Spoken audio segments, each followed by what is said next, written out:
And just like that, what is going on, Internet? And welcome to OnlyCops. You guys will be riding two man with me today. I am holding down the fort. Producer Juan is off doing his day job, and I don't know if Bill's joining me, but also Dad is not going to be here with the soundboard. So y'all are stuck with just me to alleviate any and all questions about who was first.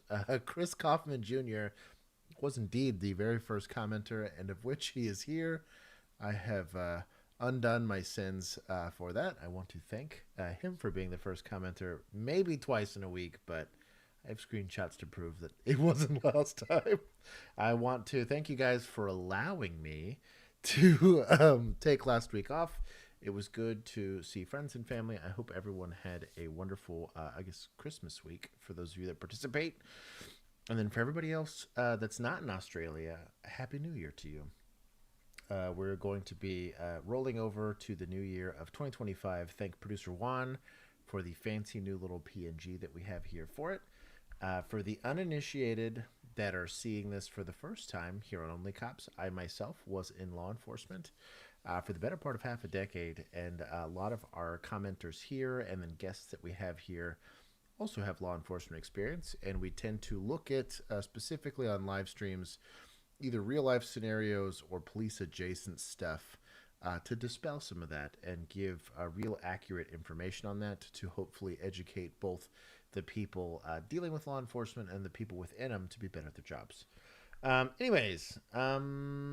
me give my hellos, and then if you want to skip forward for a couple of minutes, I will get on to the videos. This is our scorecard, of which I will give vigilantes a plus 25 for 2025 for keeping up with all this stuff. Without them, you guys would not have such an enormous list of videos to go through. I have a smattering of normal Thursday streams, which are body cam breakdown streams, and then Tuesday stream videos like today, where we do police adjacent stuff.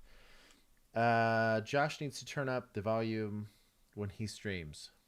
What do you mean, my volume? Like my mic volume? Is that high enough? That's as good as you're getting from me.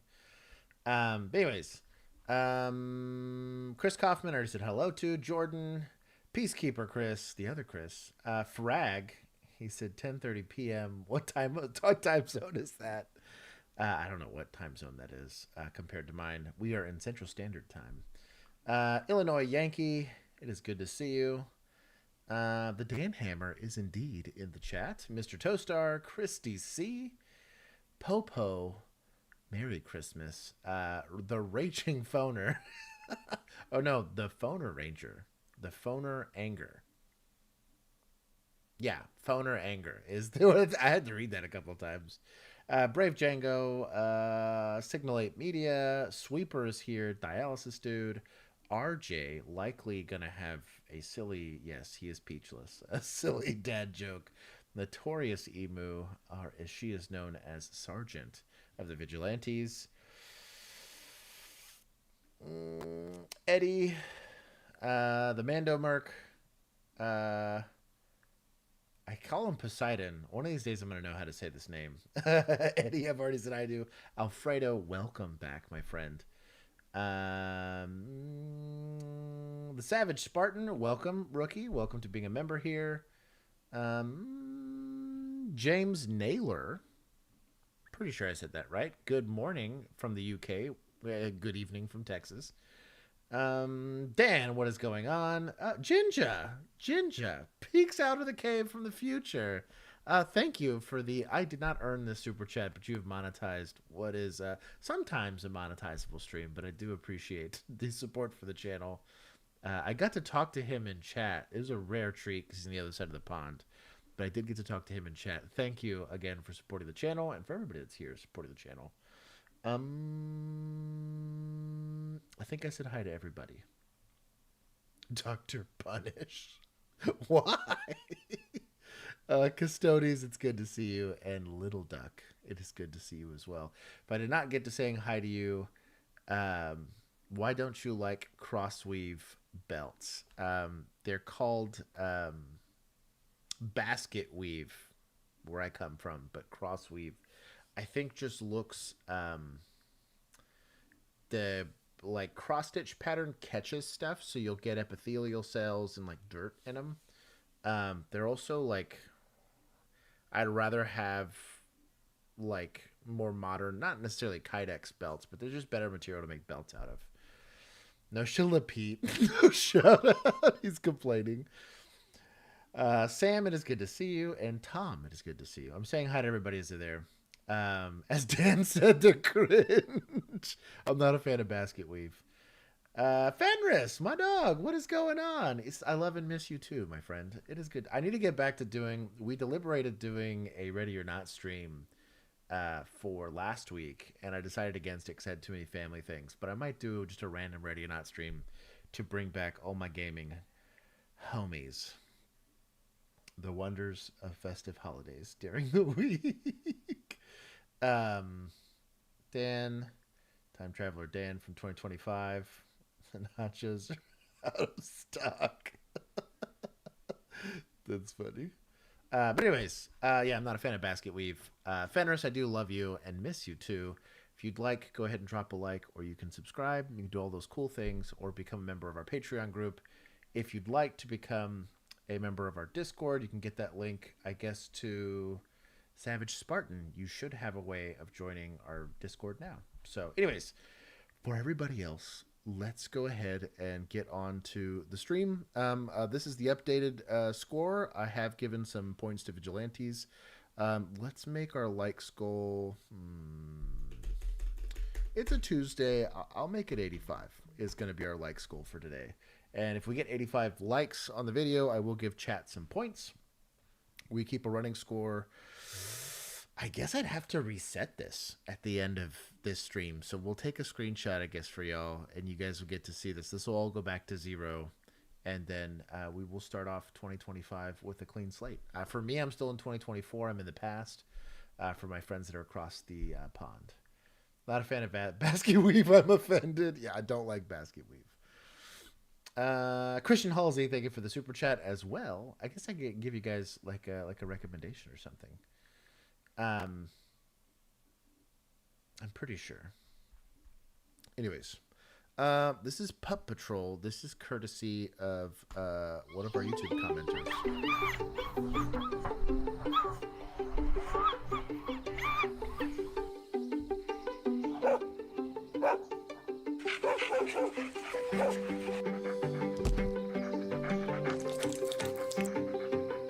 I personally, and I have strong feelings about this. I'm just going to start off with -5 for Europe being early to 2025.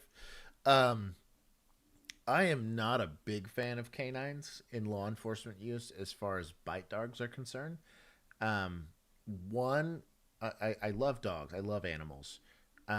Dogs are very effective and way faster than people will ever be. So yes, for a foot chase, I could see them being useful. However, the level of force a dog exerts on a person is really incredibly high. And if we held dogs to the same standards we held people, every dog that bites somebody pretty much would go and get written up for excessive force. Which there is some things to that, right? I do also think that they often deploy dogs and their rationale, I'm going to deploy a dog to something that is high risk so I don't have to expose an officer, but you're going to then charge the suspect for assault on a peace officer, not like animal cruelty or something where it's just like, hey, you shouldn't be hurting a dog. It's a weird legal gray area. I don't want to see people harm dogs, and so I don't think we get a pass as law enforcement to put a dog in harm's way for them to get hurt. Like, we should have some level of liability and responsibility to take care of these animals. I do like them for we call them cadaver dogs, but when somebody's missing, dogs are way better. We still haven't figured out how to digitally sniff for people, so dogs do a great job of that. They also cover more ground than we can. Faster. They can get to areas that maybe we can't, especially when you have to deal with like maybe a child. So like recovery dogs, bomb sniffing dogs, again, they can smell things that we can't. Open air sniffs for vehicles get a little weirder, only because I don't like delaying a traffic stop for them, but I can see their usefulness and interdiction. But in general, like what this dog's doing here is this is a bite dog. The life of a bite dog is a really crappy one for an animal. And so I have mixed feelings about it, but dogs are cute.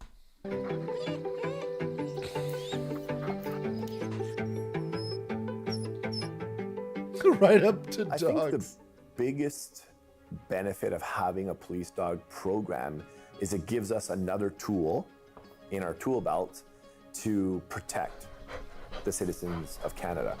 And safety doesn't necessarily mean these high-risk incidents where there's guns and chaos.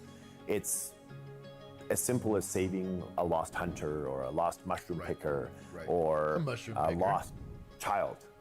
You see those stories on the news, but this is something that's happening all the time. And I think to save... God, I think especially in Canada, we got like really big wooded areas. Like I do think, and this is the only pushback on this, dogs are expensive. You have to feed them, you have to train them, you have to have special vehicles for them. And then the handlers have a lot of training that they have to go through. There's also like health insurance and medical insurance you have to get. Currently, I'd be curious to see if we tested it, how much quicker maybe a drone with a FLIR camera, especially in like a wooded area, might be able to find a kid that's missing over a dog. But it depends probably on the handler and the location. And dogs are not weather determinate. I can send a dog in a rainy environment, and now their ability to smell things is probably diminished, but their ability to operate there is not going to be hindered. However, drones are very weather dependent unless you get like a really big one. In that case, the cost would kind of offset. You know, one child's life is not something you can put a value on. Sarah, humans see the world with our eyes. So something that we can't see, which is right in front of us, we have no idea that that exists. Whereas the dogs see the world with their noses. And obviously when you're working in a dark place or a place where it's easy to hide, whether it be hiding articles, narcotics, explosives, or people, someone running, someone who's scared and hiding, that's where the dog can do something we could never do.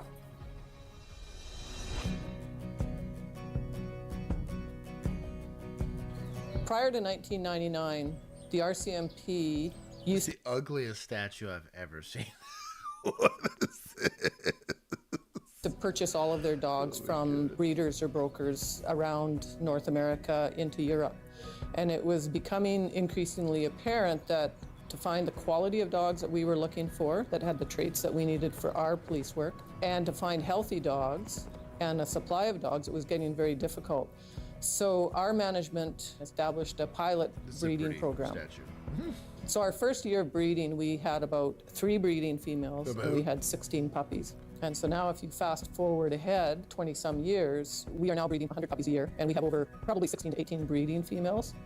The police dog service was established in 1935. We learned through the years which breed of dog was going to be best for our police work. It was going to be German Shepherds.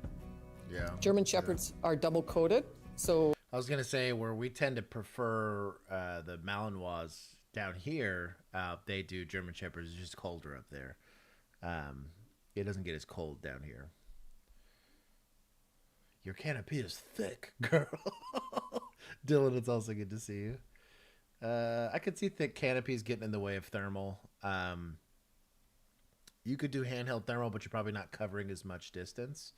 And they do currently have drones that could fly under canopy level to do sleuthing, but then line of sight gets reduced. And that's really where scent becomes like a pretty weaponizable thing. 'Cause especially with some of these breeds, they can smell for miles. Like they have a very, very good sense of smell and direction. But honestly, better smelling dogs tend to not be good bite dogs. So it's really where the German Shepherd might not have the most advantage when it comes to just sniffing purely.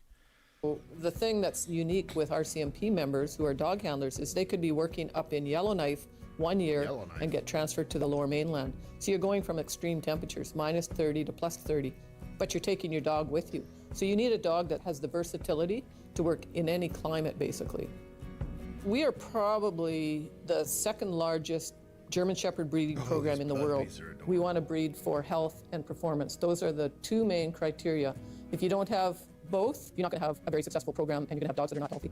It's said that a program our size could be probably sustainable for 20 years, and we've gone past that, and I feel very proud of the program that we've developed and that we have today, and everybody is contributing to the success of our program.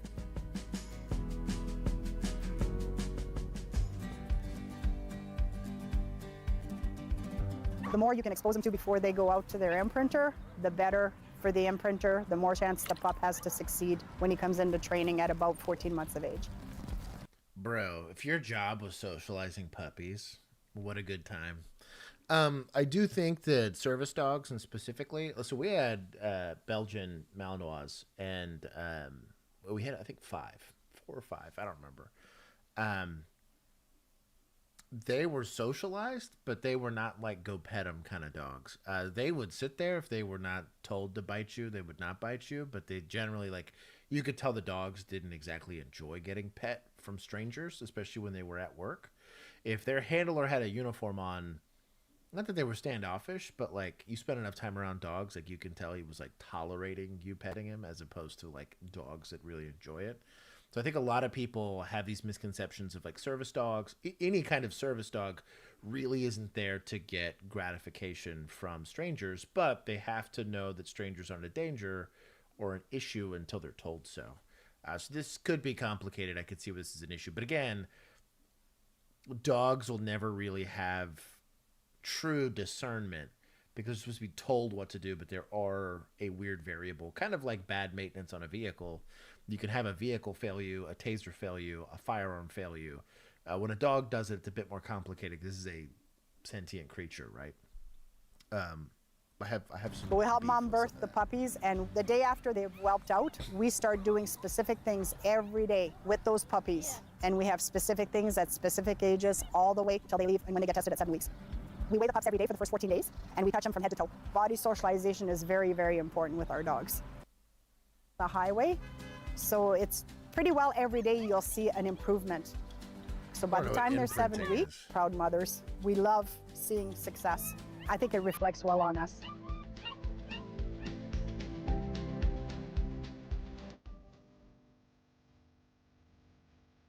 I don't know what imprinting is.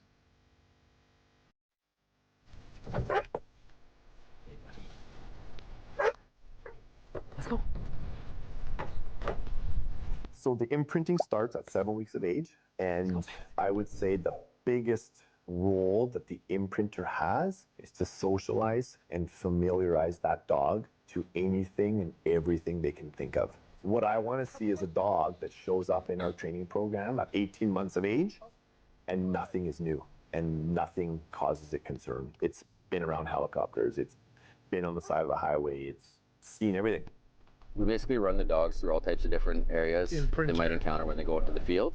Some of the stuff that we kind of focus on is getting the dogs used to being on heights, seeing on slippery surfaces, jumping up and down from things, you know, stairways. Pretty much get some training in. On days off, we'll spend a lot of time. While still pulling a dog handler along behind them. So it's incredibly physically demanding on the dog, especially in the heat and the Criminal apprehension is where I think this gets spicy. I'm curious to see what their justifications are. Mando Merc, imprinting is where your werewolf becomes fixated on your friend's baby. That is a very deep cut there. For the criminal apprehension profile, we're basically just using the drive that most pups have, which is to bite their toys and play with them and have fun. And we're just basically developing that and using the courage of the German Shepherd to where the dog learns that, hey, if I have to defend myself, if I have to defend my handler, or if I have to defend a member of the public, I can do this. And so we basically just build from that 7 week stage till they graduate the formal training course, starting with a little piece of burlap sack or a towel, working up till you get your pretend suspect wearing the bite suit. RCMP in Nanaimo were reminding people it's not smart to try to outrun a police dog. Officers are crediting this dog named Luca for nabbing a man wanted on 10 different warrants. You could have a situation where, for whatever reason, a variable has changed. We need to have the ability to stop that dog and recall it. I didn't realize that the suspect was now going to run across the road, and I didn't realize there's a semi-truck coming. The dog's not going to say, oh, there's a semi-truck coming. The dog's doing his job. he's been told to apprehend the suspect. So I need to be able to say, hey, something's changed. I need you to stop and come back. Or I need you to just stop, maybe halfway. So it's really, really important that that's built into the dog. We always like to say, I want a dog who's listening, not just acting on what he thinks he needs to do. He should be listening at all times. So that's a really, really important facet of our training.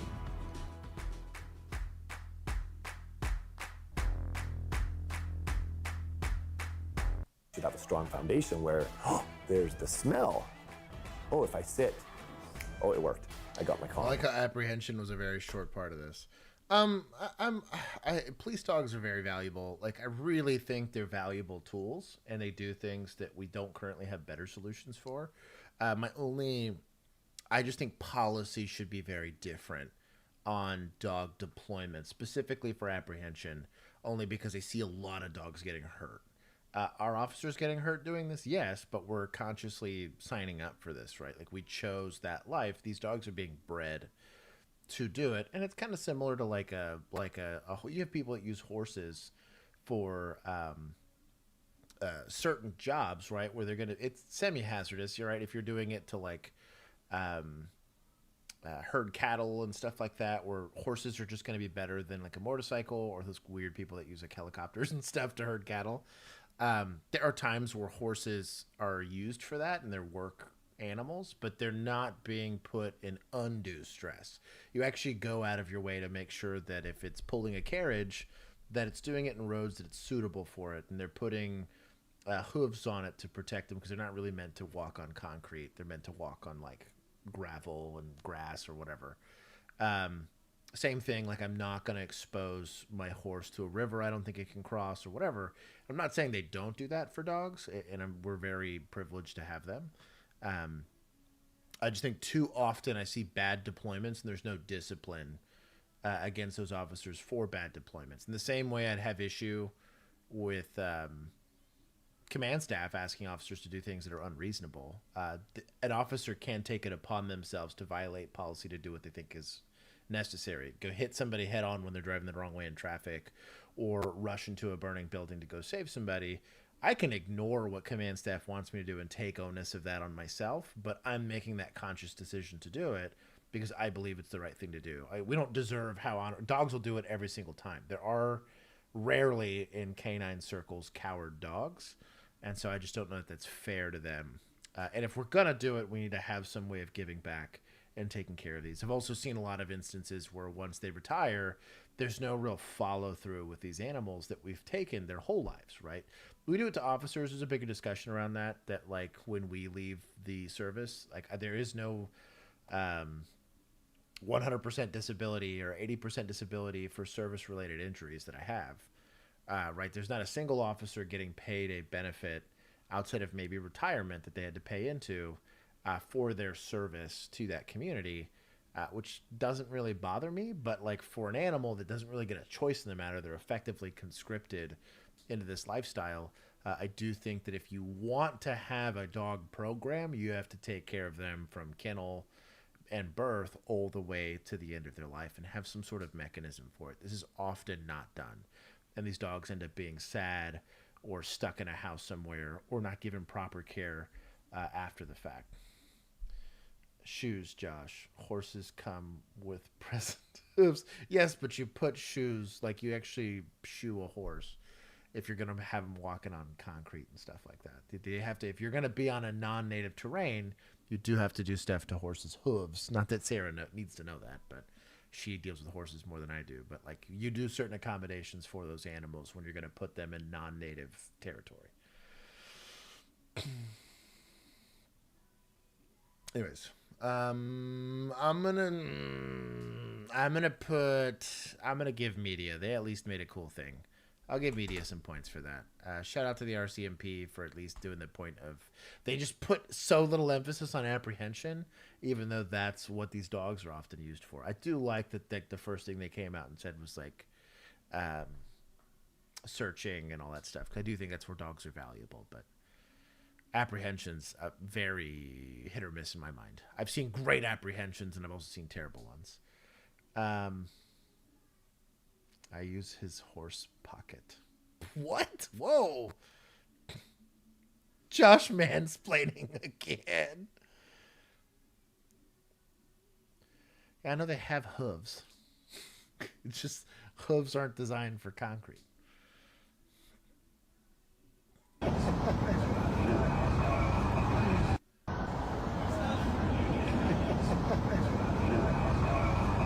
Oh, that is top tier. Oh, that is top tier. I'm going to give points to suspects for that. Why not? That is incredible. Also, that this guy has the sense of humor to go and chuckle about it. Who's this? This county?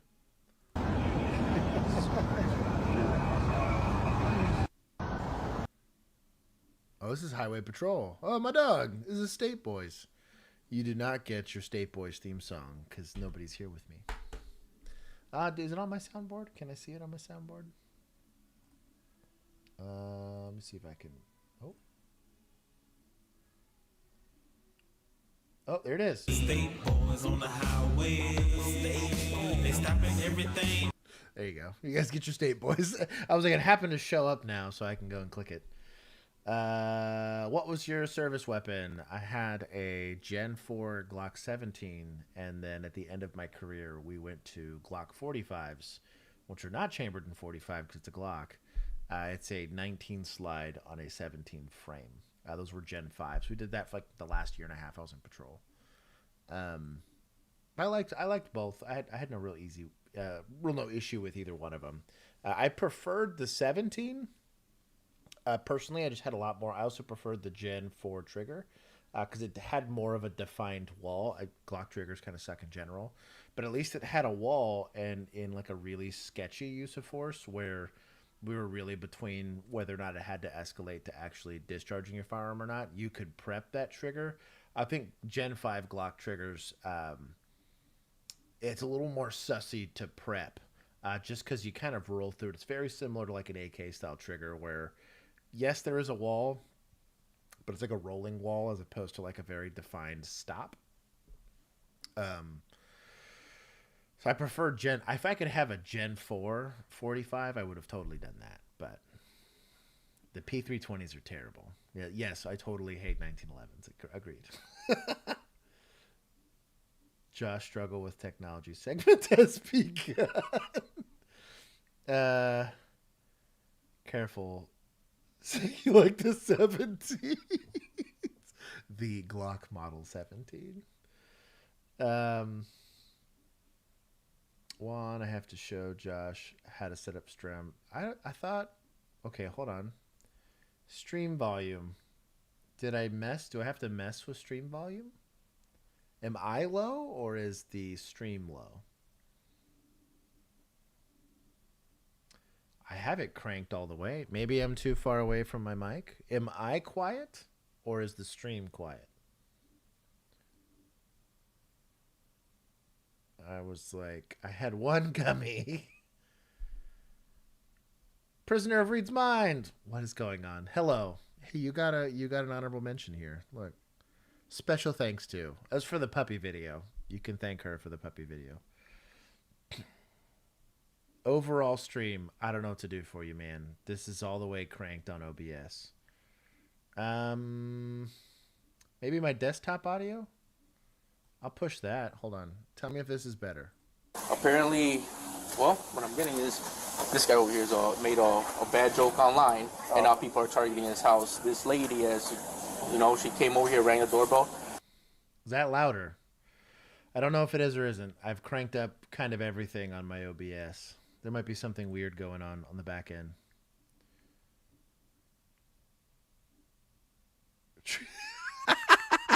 Like a long-term lover. But anyways, too loud. Oh, I went too loud now. Video is louder. The problem is maybe totally Canada. Yeah, I'll turn this back down. Apparently he sprayed her with mace in the eyes and pushed her down the stairs. So she just wants to report. So like for now, I'm just going to get his side of the story. I guess he fell into the concrete. I make sure she's okay. And then her eyes, apparently she has... Josh getting killed. Hey, y'all don't be outing me for what I do in the sussy Phasmophobia streams. Anyways, we'll go on to the next video. This is more of a Thursday style video, but we're gonna watch it.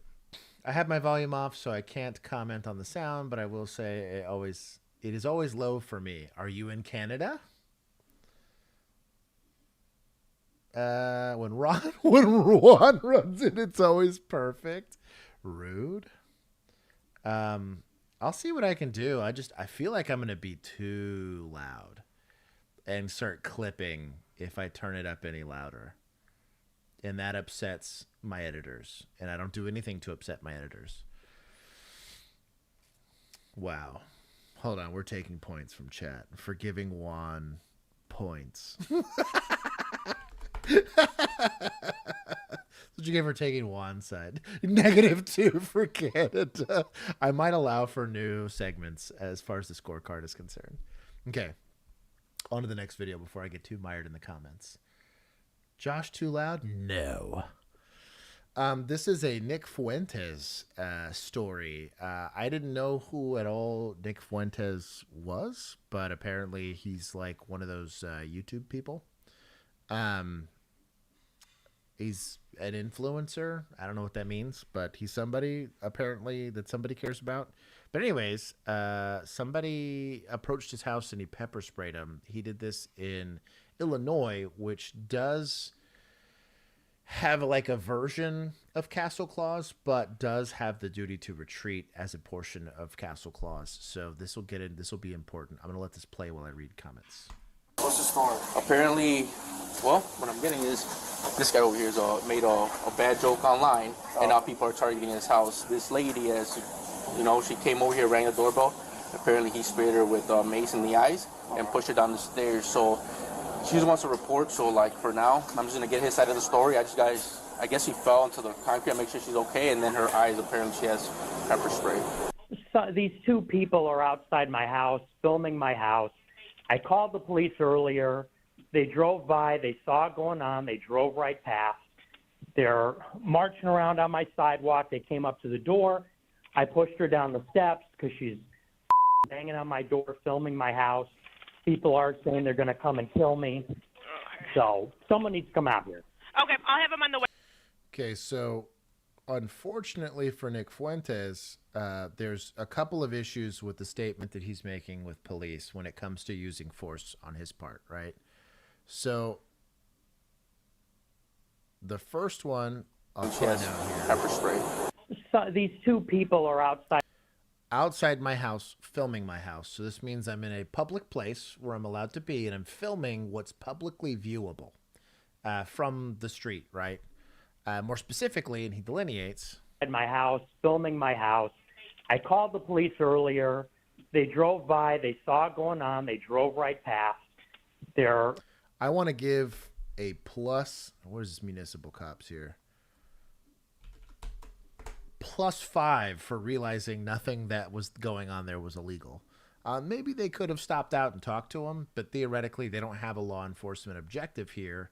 I can't tell them to not be on the sidewalk. I can't tell them not to film. I can't detain them. I can't get them identified. It would be considered harassment on law enforcement standpoint if they tried to interfere with lawful acts. None of what they're doing is considered unlawful. Specifically when they said marching around on my sidewalk it's not your sidewalk unless it's behind a gate. And you paid for it. This is a city-issued sidewalk to keep pedestrians off the street. These are called either easements. There's a couple different legal terms for this, but it is a specifically designated piece of infrastructure for pedestrian traffic. So this is the equivalent of wanting someone to stop videotaping from inside their car, like a dash cam or something like that. Cars are allowed to be on roadways. They're also allowed to see, film, and record while they're there. If it's visible from where they're lawfully allowed to be, they can do it. The last one I want to point out here. Marching around on my sidewalk. They came up to the door. I pushed her down the steps because she's... So when he said I pushed her down the steps, that means that he left his residence where Castle Clause applies. The second you leave the residence, Castle Clause starts to not apply, or it applies less, even in states like Texas, because you're no longer part of either your castle or residence, or even the other word you're looking for is curtilage, which is like a attached building. So you could have like a shed, or if your front yard is specifically partitioned by a fence saying, hey, this is private property without public access, then that would count as curtilage. You guys can Google what curtilage means, or maybe somebody in the chat will share a link for a definition. But the second he left his residence, technically he assaulted whoever was on his steps by shoving him down there. You can choose to ignore people in front of him. Now, if you're trying to leave your house and they're in the way, now you have an argument for unlawful restraint, but that's not what's being alleged here. He's trying to forcibly have them leave, but they're in a place where technically they can lawfully be. You might have something with like loitering, which is a city ordinance thing. Or again, if it's some sort of harassment, you can go that route, but that's just a report that's going to be taken. That's not, they can't technically make them leave. Banging on my door, filming my house. People are saying they're going to come and kill. People saying they're going to, those specific things. I'm saying I'm going to do something and I'm going to do it. The conditions of that, it's what's called a conditional threat. If the Cowboys lose, I'm going to get upset and burn my car, right? A conditional threat requires some sort of act on one party or the other that's almost never going to qualify for harassment or assault by threat, or what people would call terroristic threat. So all of what he has described to dispatch, none of it actually elevates itself to, in most states at least, a criminal act. Oh, curtilage, thank you. Custodian, bro, clutch, my dog. It was a crossbow. I've not found the footage yet. Some footage from his Ring camera. Kill me. So someone needs to come out here. Okay, I'll have him on the way. What's your That name? was a separate call where someone showed up to his Nick house. Fuentes. Okay. And then is it a male and a female, or two males? It's two females. Two females. Are they black, white, or Hispanic? All right. All right, bye-bye. I'm getting a couple things about. Can we do it here, man? I don't want to go all the way to the back. She's gonna. Well, I'm telling you, let's do it here. Let's do it here. Come on, man. I don't want to. Why? Huh? I don't want to argue with you. I want to go in the backyard where she can't have a line of sight from. Well, she's not even filming. No, but she could. So Nick, I don't want. I'm trying let's to just go to the backyard. Nick, why what is your Nick? Is your name Nick? Yes. Okay, Nick. I'm trying to get your side of the story, and by you acting like this, it's not helping, man. I got two sides, two stories, and I'm trying to just kind of find the middle ground. Well, let me take your card because I'm not doing an interview. Huh? What I'm going to tell you is this. Well, I heard they're targeting your house. Yes. I've been about harassed social for the past media. 4 days. Okay, and what is that about? I posted a joke on the internet. I'm a live streamer. You're like a YouTube channel, or something? Yeah.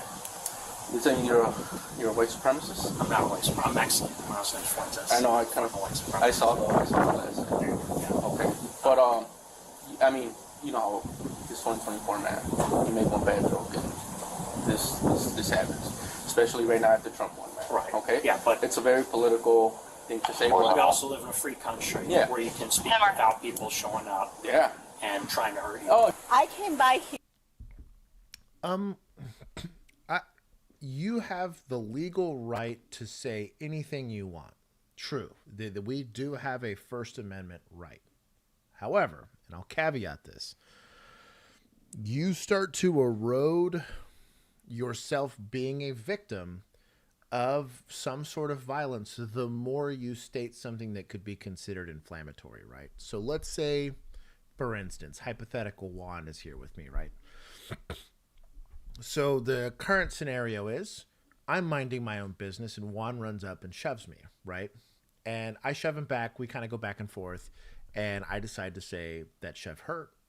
You know, I'm the victim of a criminal offense here, right? It goes to court. We have a video of the whole thing that goes down, and I'm minding my own business, and he just comes up and shoves me. Very simple, slam dunk case, super easy. Now, I start making conditional threats to Juan.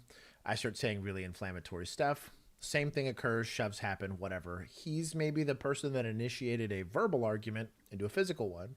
However, he's convinced he can win in the court of law. He's already won in the court of public opinion.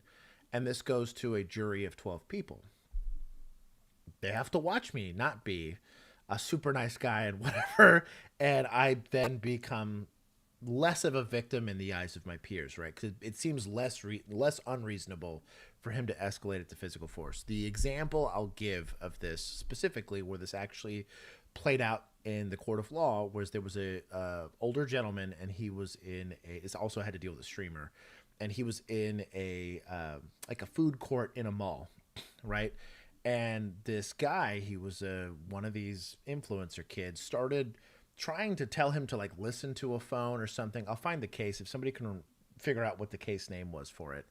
But basically, this guy was one of these prankster guys, and he was harassing this dude, and all the guy was saying, "Hey, dude, leave me alone. Hey, dude, leave me alone." And even though this influencer guy wasn't touching him, he kept approaching him with this phone, which made the guy uncomfortable. And he goes up and shoots the guy in the chest, right? Real big deal, all caught on video because, of course, he's a prankster.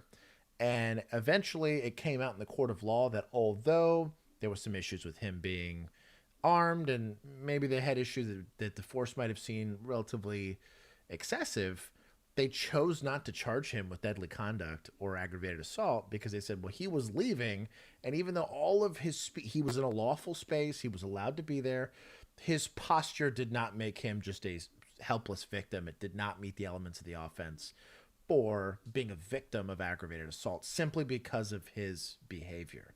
It's a really fascinating case, but even though, yes, you're covered under speech, you are not necessarily covered under consequence of what you have incited, if that makes any sense.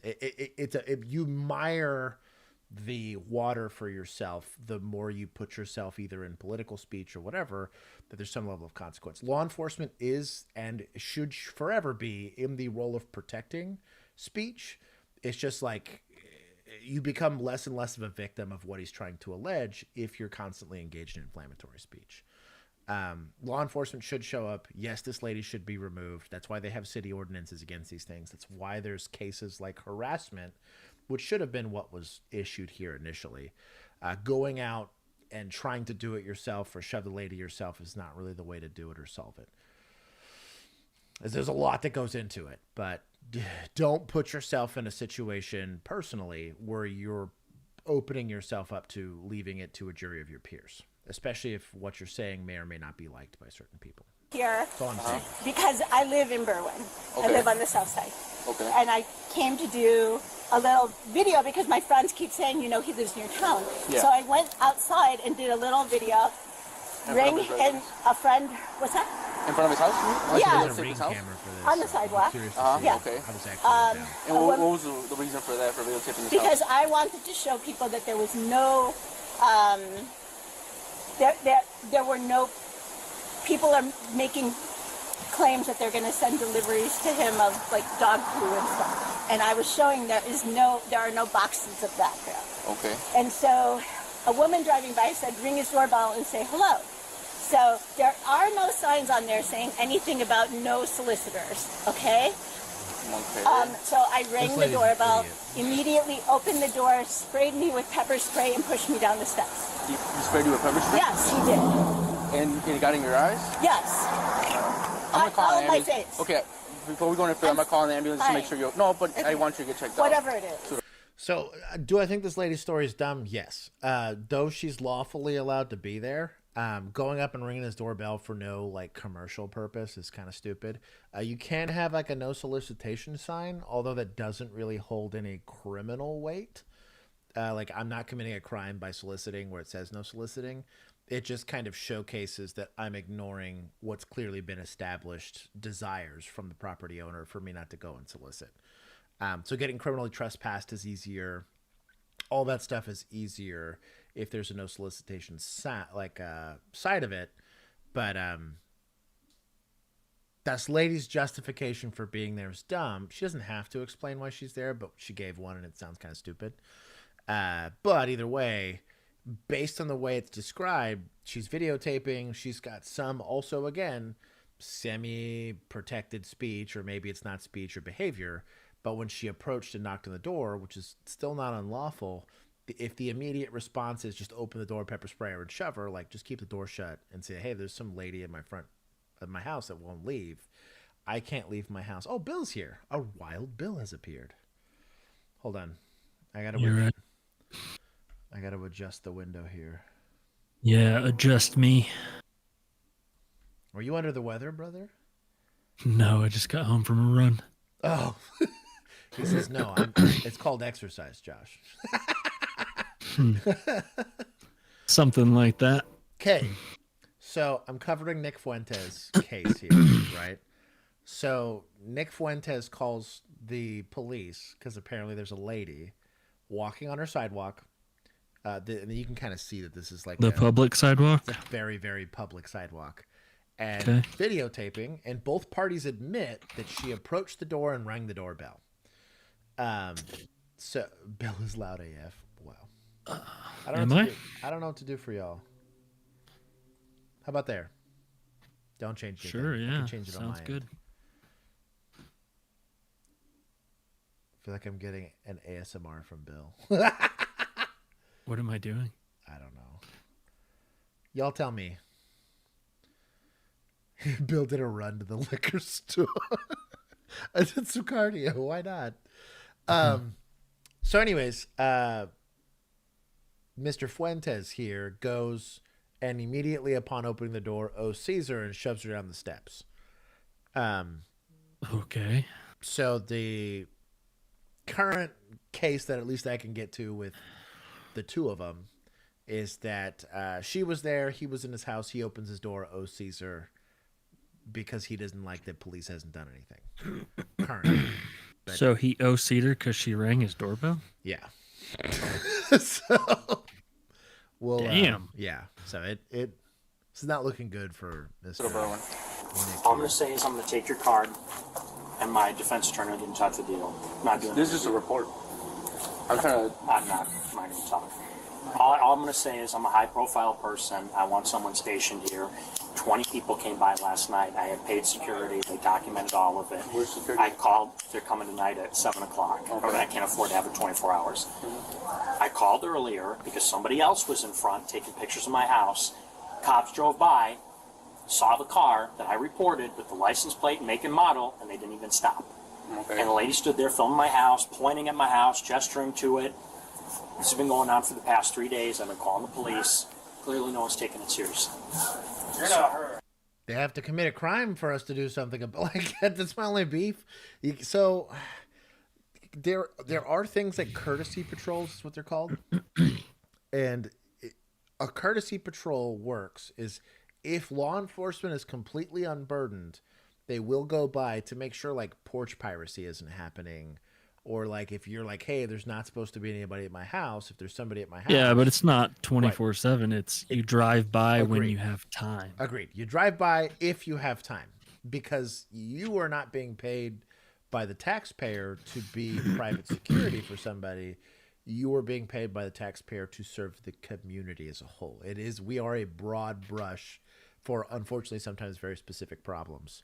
So the request for law enforcement to be stationed there or anything like that, he has no more rights, or we don't do this for domestic victims that are actually victims of crimes and actually have a likelihood of victimization, right? Because you might have your suspect having direct access to the house and lawful authority to the house, right? Because we haven't gotten an emergency protective order yet or any of that stuff. We can't call the constable. Right. I guess if you want a civil standby or something weird like that, like we can't.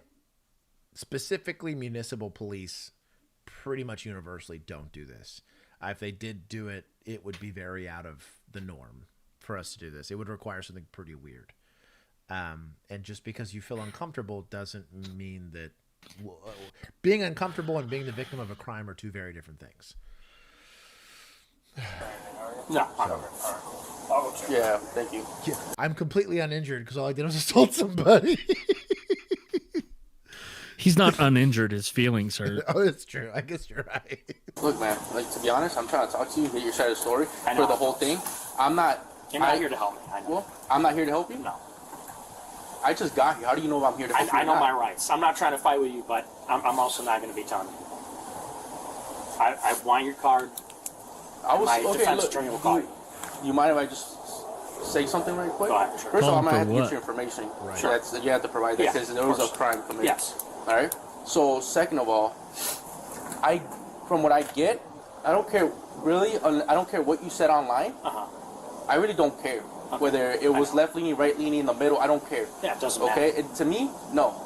Now I would hate if I was living here, whether I made a bad joke intentionally, whether I meant it or not, and somebody was showing up to my house. That's kind of like wrong, right? This all Can we agree stemmed on from that? something online. So he is like a political commentator, and I guess he was talking shit. Of course he is. Right? So he was talking shit, and people started showing up to his house because he was talking shit.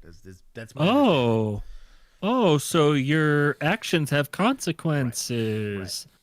I had a whole- You're not anonymous on the internet. Oh, I had a whole discussion about this that I was like, all speech in America specifically, all speech is protected. However, we are under no obligation to protect you from consequences of said speech, right? If I was saying something incredibly inflammatory and somebody didn't want to hire me because of it, I don't get to say, well, they're being discriminatory because of my personal beliefs and it is protected speech. Yes. The act of speaking is protected, but like you are going to suffer some level of consequence for it, whether socially or personally or whatever it is. So like, I get his stance. It's just a very shallow understanding of the concept. I'm actually agreeing with you that people shouldn't show up to your house, but now you don't want to cooperate with me. You don't want to ask. Okay. Now I'm trying to get whether she actually did anything to provoke you to pepper spray her and push her down the stairs. Those are bad allegations. So I'm trying to get your side of the story. If you don't tell me anything, I'm gonna say you want to cooperate, but they don't want to answer the question. Here's my side story. I'm here for my life. People have been posting my address online for the past 3 days, telling me they're coming to kill. So getting doxxed and getting threats like that's a separate offense altogether, right? Like that there is some case law around that and that being protected information or whatever, but like the lady at your front door is not necessarily the person that you're going to be prosecuting that for.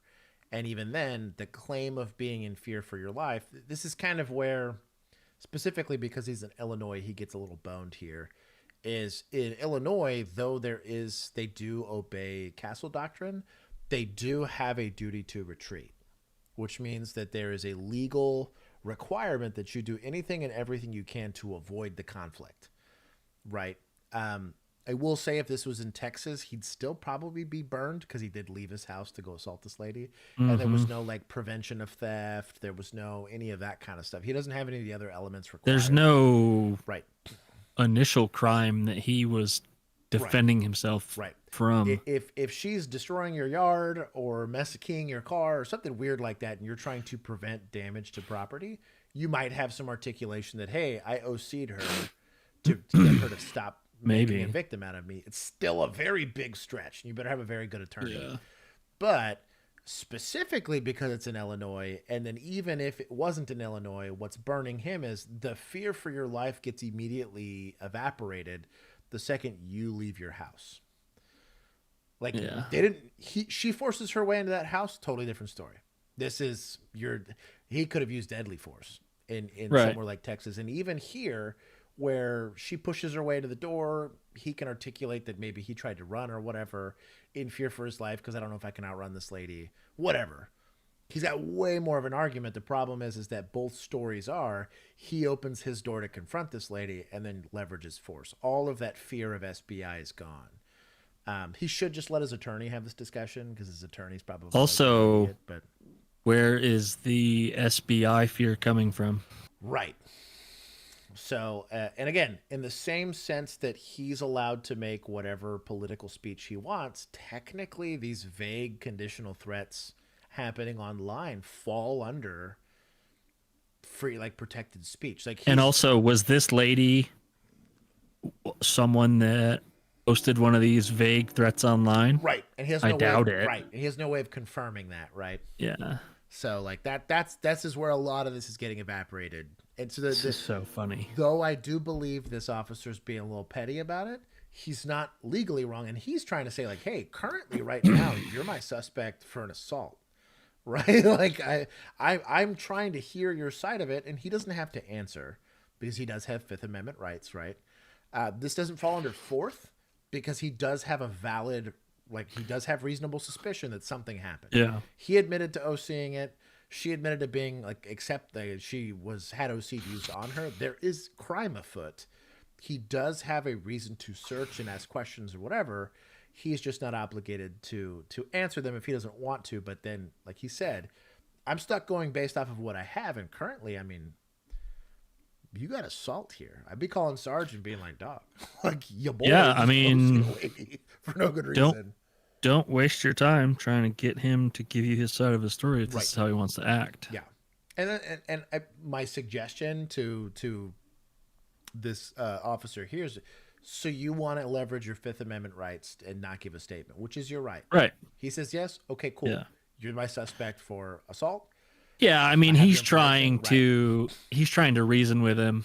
Yeah. He's not a great conversationalist, but yeah. Told me they're coming to rape me. I have all screenshots. Where to go? No comment. Is pepper spray here or anything? No comment. If you give me your card. 5 minutes and we'll be done. So what was the disposition here?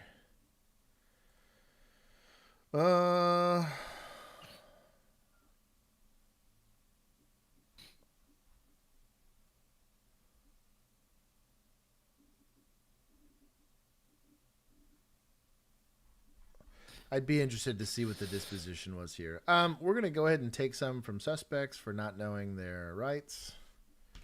If you're going to do the Fifth Amendment thing, go all the way. And I'll give some points to municipalities. They at least understood that there was an offense occurring. This whole thing is dumb, though.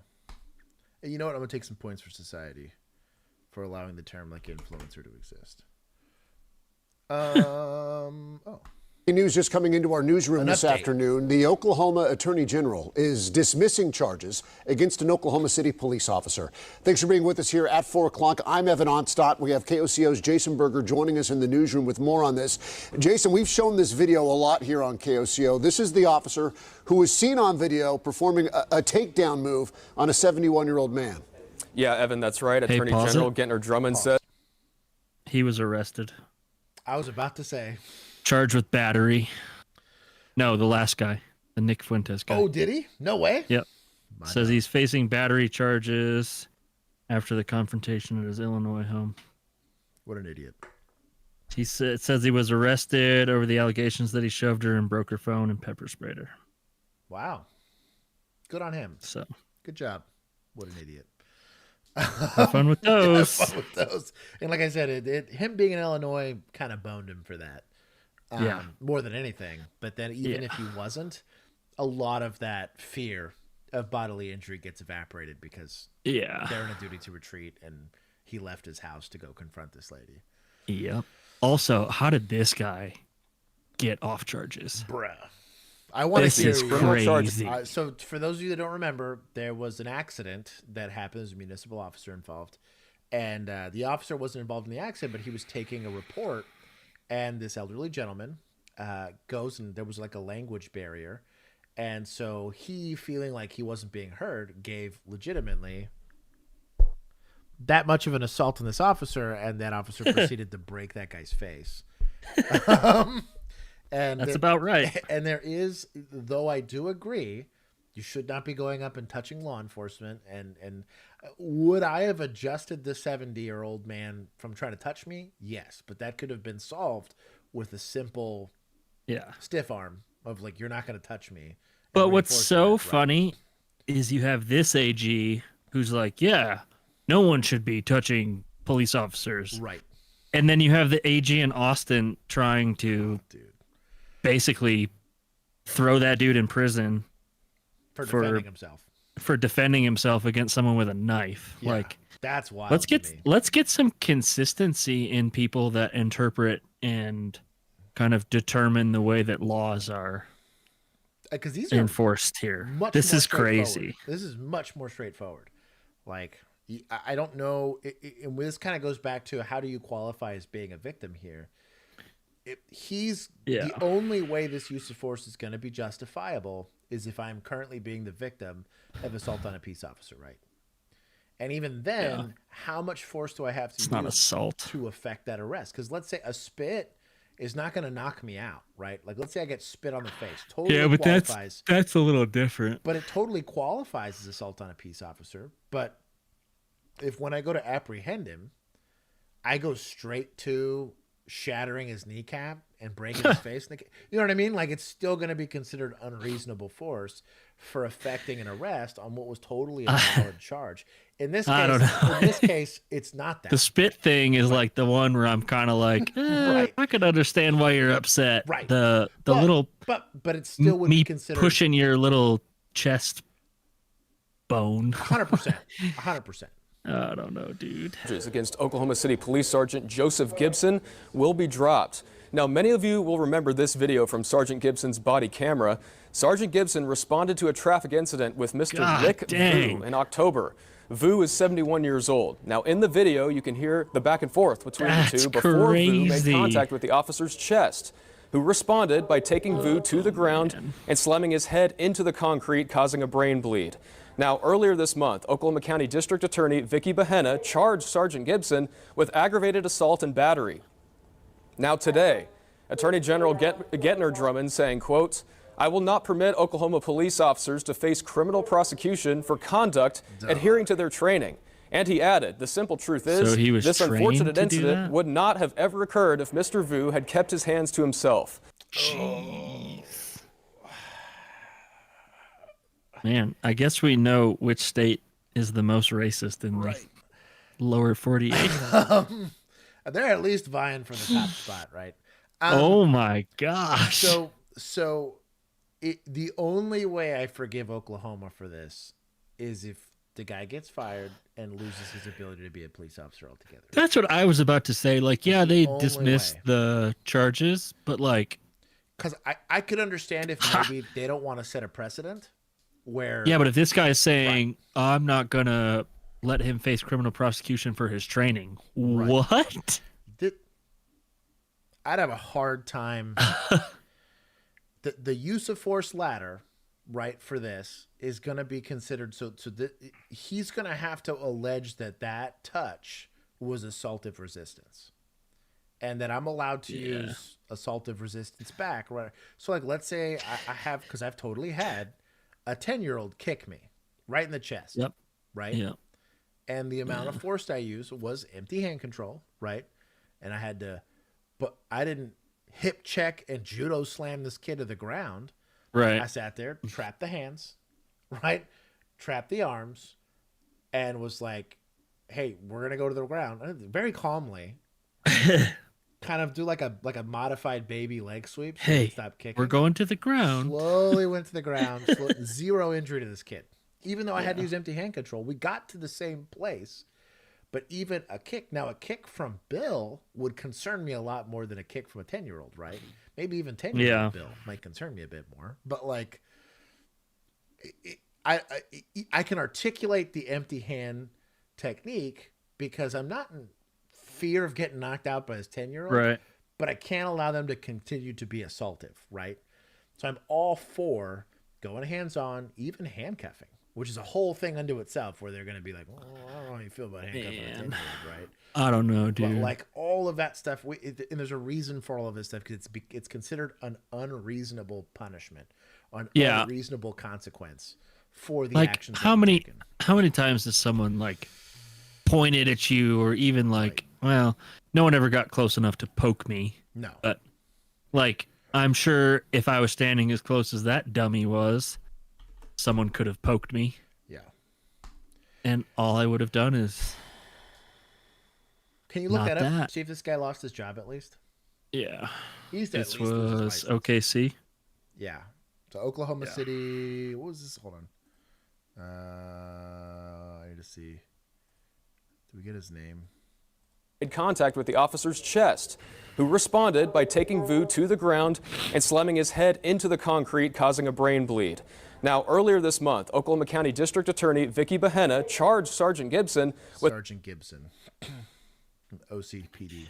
He's only 28 years old. Golly. NYCOP 2.0. Yeah, he was He was trying to get rid of the old man so he could hit on his wife. No kidding. That's something Night Cop would do. That's pretty bad. That's pretty bad. Hey, give us an update if you can on that. Just yell at me to pause it. So it says public pushes for accountability after charges were dropped. Man. So I don't see anything yet. That was rough. 2 hours ago that dropped. That headline was up there. Well, so I don't know how the department stands behind that guy. I don't know how you. What I mean is, like, you're gonna have, and what sucks is if, as an administration, right, if you don't check that behavior, this is an isolated incident, this is not reflective of us. Guess what gets to happen for the guys that are actually doing their job well there? Yeah. Every traffic stop, every domestic, every time you have to break up a party, everyone's like, "Oh, don't slam my grandpa on the ground." Like, dude, I can't imagine being on patrol right now in Oklahoma. I don't know. Regardless of the charges, right? You're doing your IA investigation, whatever. That's fine. At least. How do you watch that video and say, yeah, that guy should definitely still be a cop? That's what I mean. Just from a judgment standpoint. And a supervisor. Yeah. Just from a judgment standpoint. You're telling me that this guy has patrol officers that answer to him that he supervises. Yeah. Anyways, yeah. Lisa, what Lisa said. Yeah. Dumb. I'm Megan Mannering. Larry Smith has the night off. We begin with an LEX 18 Investigates update on an embattled Eastern Kentucky police chief. We've been telling you about lawsuits against Hazard Chief Darren Williams. Well, now we've learned he's been fired. This guy. Evening Edition's Lee Searcy got reaction from the man who says video of his fault. He's a little too excited in this video. So this dude got fired, but old Sergeant Gibson has not been fired yet. Right. Awesome. Wild. Led to public out. You know what? Shout out to Kentucky then for them. Yeah, honestly. And this was a chief. Yeah, that's what I mean. Well, I guess it's probably a little easier for the like city council to be like, hey, pal, let's get rid of this guy. Guess what? Yeah. See ya. Yeah. Cry. Just 2 weeks ago, we talked to Dallas Campbell about what happened last July as he recorded himself going to the Hazard Police Department to file an open records request. His visit didn't go well with Chief Darren Williams. This is a secure government building. You can't film in here. Please turn it off. Beat it. You can't film in here. I told you it's illegal. Campbell didn't get his records and instead was arrested. His charges just recently dismissed. He believes this video prompted public outcry and pressured officials to fire Williams. It's kind of surprising on one hand, but not on the other. I mean, it seemed like it was writing on the wall. But Hazard City Manager confirmed to the most Kentucky story. Where's his eyebrows? I don't know. LEX 18, the city commission voted unanimously last night to terminate Chief Williams. He says they want to go in another direction. As we reported, Campbell is suing the city and Williams for false arrest and malicious prosecution. One of his attorneys believes the city could have the one attorney in this town acted sooner. They didn't choose to react whenever they charged Dallas, and we had argued that case in court, had it dismissed. Okay, and raised some serious questions about the evidence, about the claims. There was no reaction. Campbell hopes Williams' firing will lead to a culture change. Maybe Sergeant Gibson's going to go to Hazard County. Right. Shout out to, you know what? We get to give some points back to administration. Look at that. 10 points back. And then for media, for bringing light to it. Shout out to them. Is it really admin? I think that was society. Oh, you know what? I'll take because it did say they pressured officials to fire him. I take that back. We will give that to society. This was, you know what? I'm gonna give them more points too. I think society made that happen. Shout out to them.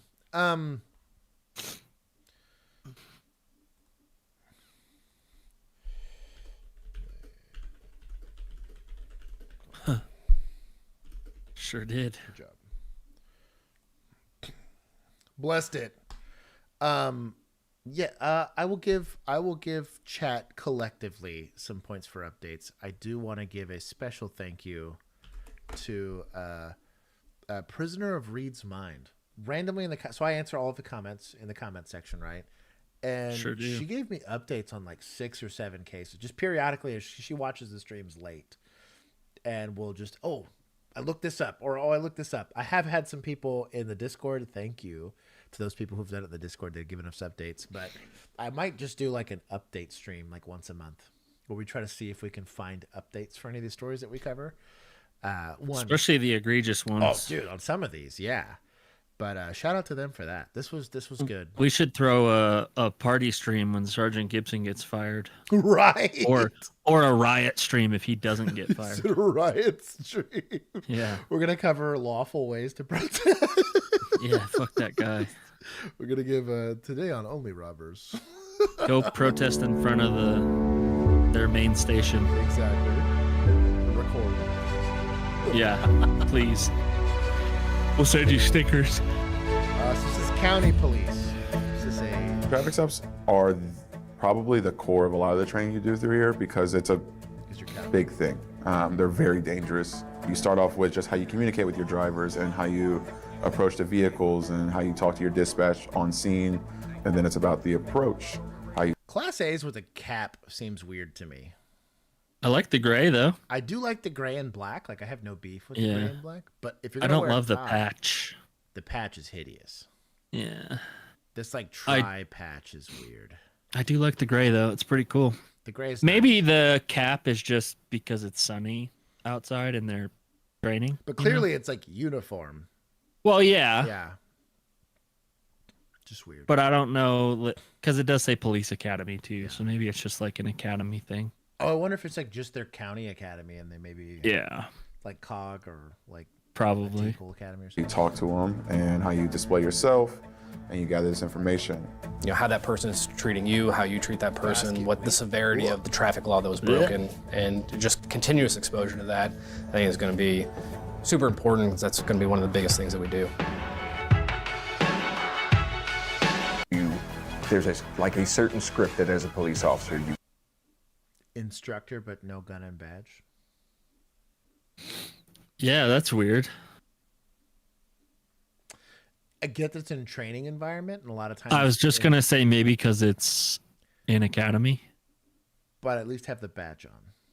Or this is not a sworn staff member or a retired staff member, so then this is just an instructor.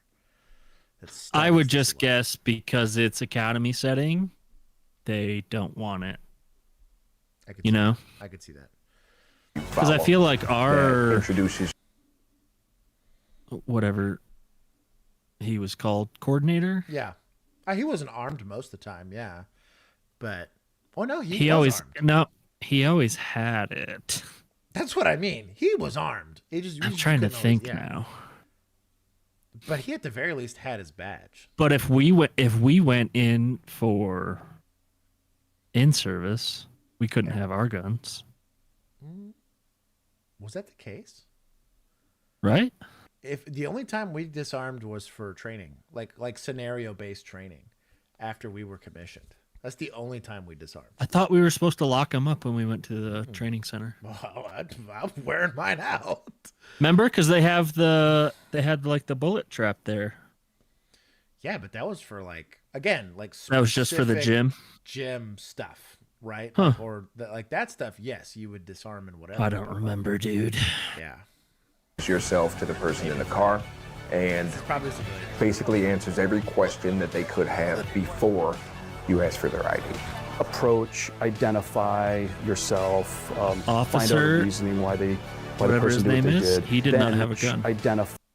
Yeah, they have him at least listed as officers, so I'm assuming he's there legit. By yourself. Yeah, but he was find out out there with the recruits, and he didn't why have the his person gun. did what they did. Yeah. Then we go to the patrol side, which is the actual practical, where we start doing it. We start talking. And that's probably a policy thing. That might not be their choice. That's a policy thing. So I'll take it back. I'll take it back. Yeah.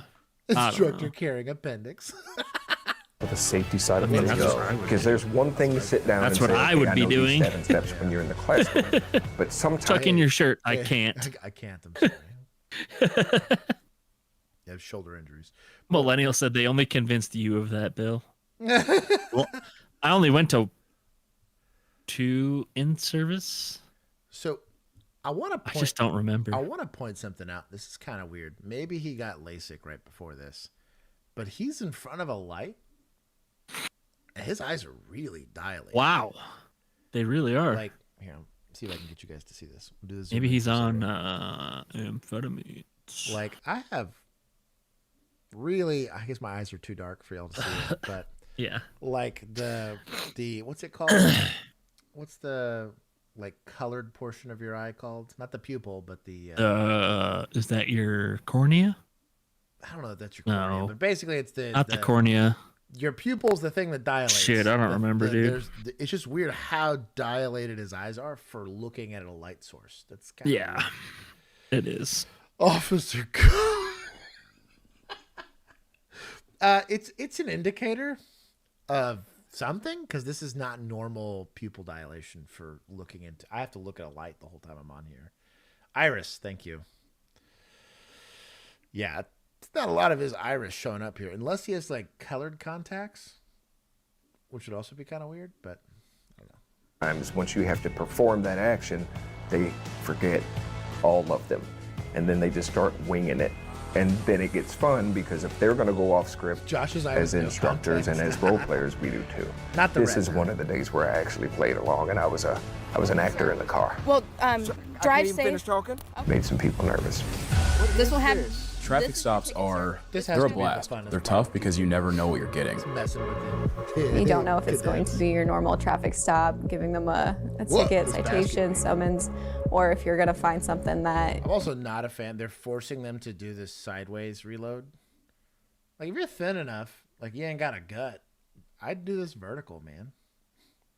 I don't like this sideways reload stuff. But this is clearly like they are made to... Oh, but he's not basket weave.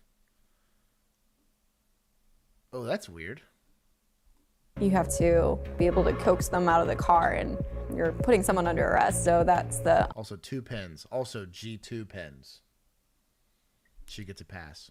Uncomfortable part of traffic stops, but traffic stops aren't supposed to be comfortable. They're actually the most... This is an appropriate amount of eye dilation for being in front of the light.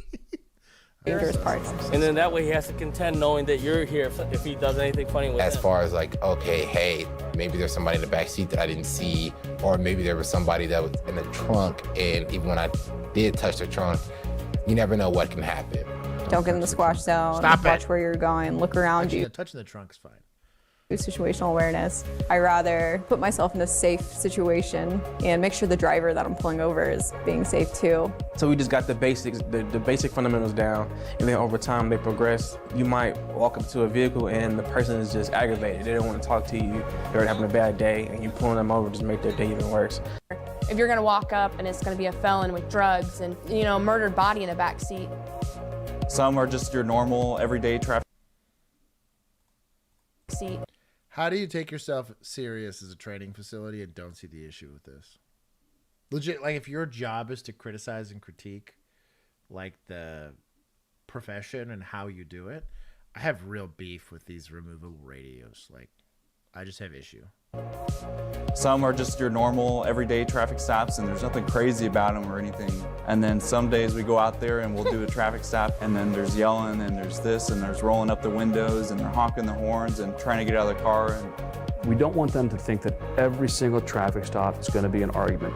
99 out of 100 citizens recognize that they messed up. And his eyes are still crazy dilated. He's got to be wearing colored contacts. I'm convinced. This is weird.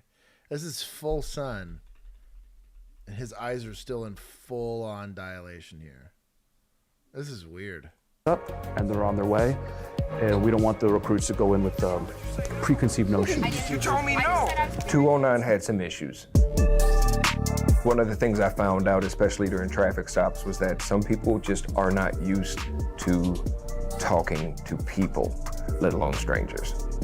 That's kind of a huge problem. But I also understand that problem is generational.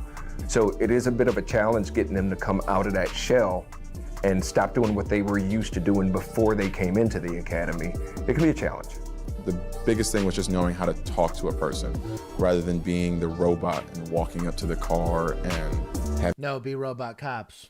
like no emotion and being like, look, pulled you over for this, you're getting a ticket for this. move on with your day. No, be robots. Don't be emotionally weird. Kevin, you need to chill. He's definitely on cocaine, big killer. It's either that or, like I said, I will concede that it could be like colored contacts, but because you should find out what's going on, because it teaches. We don't test them or do role plays on anything that they haven't already covered in class. We don't want to set them up for failure. The role players are great because possible while you're here. Just go back. Anyways, traffic stops. I'll allow it. I mean, good on them. Boo for turning off comments, but good on them. I will give, I'm assuming this is deputaz. I'll give them points. The NYPD's highest paid employee under investigation. Yeah, I'm with Andrew. Bring back robot cops. He's rolling Mo. We're spending too much time on this guy. Sorry, Frag. For massive amounts of overtime pay that contributed to a more than $400,000 salary, is now retiring early. Lieutenant Quantisha Epps claimed to work more than 1,600 hours of overtime, a staggering total uncovered last month by the New York Post. It allowed Epps to pull in more than $204,000 in overtime pay. Oh, Lieutenant? No way. Bruh. No way. Her base salary was $40,000 more. Or her overtime pay was $40,000 more than her base salary was. So she was making, her base salary was already $160K, which is a lot of money for a police officer that does not do patrol. Yeah. Yeah. And then somehow magically, it says that salary plus benefits. That's probably like $180K a year. Wild. And she's alleging, I could see like very easily making $10,000 more a year or $20,000 more a year if you're working overtime, especially if you're on call. Like, let's say like homicide, or like, again, you're just patrol and you keep getting stuck on overtime. Or if they're on like 410s, right? Yeah. And you work a fifth day every week. Sure. Bro, that would add up. Yeah. But not to $200,000. $200,000? Like, a salary of around $164,000, plus fringe benefits, which put her past the $400,000 mark in 2024. According to payroll records, her boss made around $292,000. Sources told the... Wait, so her captain... Yeah, did you hear that? Wow. 292. Dude, they wonder why they got problems. Bruh. Post that Epps' overtime pay was capped after the report came out. NYPD officials telling her at the time she'd be put back on patrol instead of just working her current desk job. Now, the Post has learned Epps filed for retirement this week when she was just shy of 20 years with the department. The early exit will impact her pension and cost her a $12,000 a year add-on for officers who reach the 2-decade mark. The department has now officially launched an internal affairs probe into Epps, which includes looking into allegations of falsified overtime hours, signing off on time slips herself, as well as complaints of her coming into work late, leaving early, or not showing up at all. Bruh. Despite the investigation, Epps seemingly had a positive history with the NYPD. In 2019, the department congratulated Epps for beating cancer 3 times, posting on social media for World Cancer Day. The year before that, in another post to social media, Epps' precinct welcomed her back to full duty following cancer treatment. The department also featured her in a 2017 video titled Women Inspiring Women in the NYPD. I've had 2 bouts with ovarian cancer and my latest challenge with brain cancer. I'm going to be a 3-time cancer survivor. I don't want to say it right off the get-go. You're going to be unemployed is what you're going to be. Like, because maybe this lady really did get cancer, right? But if she's already realizing that, hey, I can just sign my own overtime slips and nobody's going to keep track of whether I'm here or not, you better believe there's medical incentives for, because especially like you get pretty decent insurance as like a like a state employee, typically, especially like I can't imagine You would think what so. the medical policy would be for the NYPD. It's got to be because you work for the city. So how many city employees are there? Plus, obviously, law enforcement, all these other people, right? If there wasn't some way of doing like medical fraud, where if she said she was getting treatments, that this office would give her kickbacks for doing the invoice or whatever. I was gonna say, she's making enough money to pay a shady doctor. And then long-term benefits, like that she has to have like long-term disability. Yeah. Right? Like, I'm not saying that's the case, but there seems to be a trend. And I bet you the deeper they dig here, they might be reevaluating some of these things. Bruh. What upsets me is having been the guy that didn't get to go home, like a lot of like my wife sitting there. She just made like dinner for me and was like excited to see me come home. It's my Friday and we're gonna get a long weekend. And I give her a text and I'm like, it's a single car accident. It's on I-30, dude. Like, I just go to sleep. I'll see you in a little bit. Like, you know what I mean? I'll see you in 5 hours. Or like how many times it was New Year's, God bless it. New Year's is my least favorite day of the year for a reason. But like, it's a murder scene. And I'm like, it's whatever, man. Bill's over here letting me take pee breaks because I've been stuck on this call. And I'm waiting for day shift to relieve me at that point. Right? Like I already know, like, oh, I'm not leaving here for a while. Like when there's people out there doing like real work. Yeah. And then you got people like this, dude, like taking unreasonable sums of money. And this is not well, and it's like to NYPD. It's like don't really see it in patrol officers, do you? Yeah. It's more of the I sit behind a desk and I deserve more money. Right. I don't have to remind myself of this. This blue family of mine doesn't even allow me the space to remind myself because they keep me showered in love.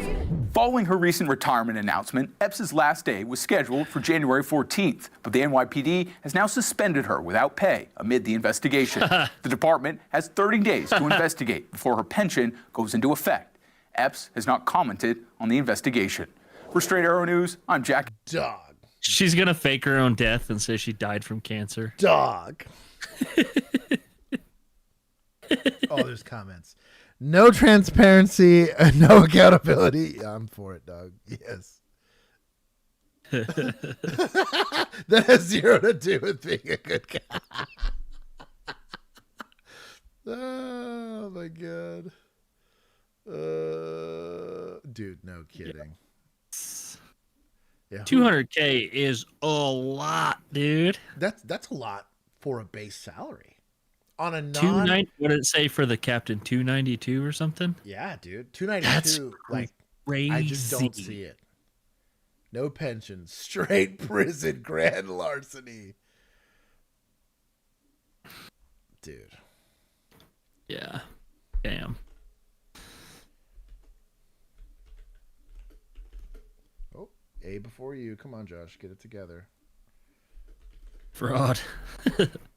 Fraud. Maybe she spends retirement in jail. Done. Good on them. We'll take another 50 from admin. Why not? I think I'm going to reset these in the new year. That's a good idea. We'll start with a clean slate. Start fresh. Touch your chin. Good. Hand fight. That's the position we're going to go to. Remember, go towards my hand. Good. So as soon as she feels my arm go around her, she's just going to tuck her chin. Tuck, quick. Now look, see you tucked your chin? Now, look, where's my hand? Good. Turn your chin toward my hand. Okay, do it again. As soon as you feel it come around, tuck your chin and go. There you go, tuck it. Very good. You see how she's bringing her hands up? The first thing is, tucking the chin buys what? Pause it. Why is he wearing shoes? I was about to ask the same question. That's a weird thing to be offended by, but as someone who's had to clean and use one of these floors before for real fighting, this is a problem. I will also say this. having dealt with a lot of people that do either fighting or training professionally or to a professional capacity, I never met one that was out of shape. Never once. Ever. Even like it's rare to meet a personal trainer that's out of shape. And you can go to like not a good one. What even if you go to like Anytime Fitness, like it's hard to not work out. If they're in person, yes. Right, if you look at some of the online trainers, you go to they're that, pretty it's different. Yeah. That's yikes. But also, I just read our title. It made me laugh.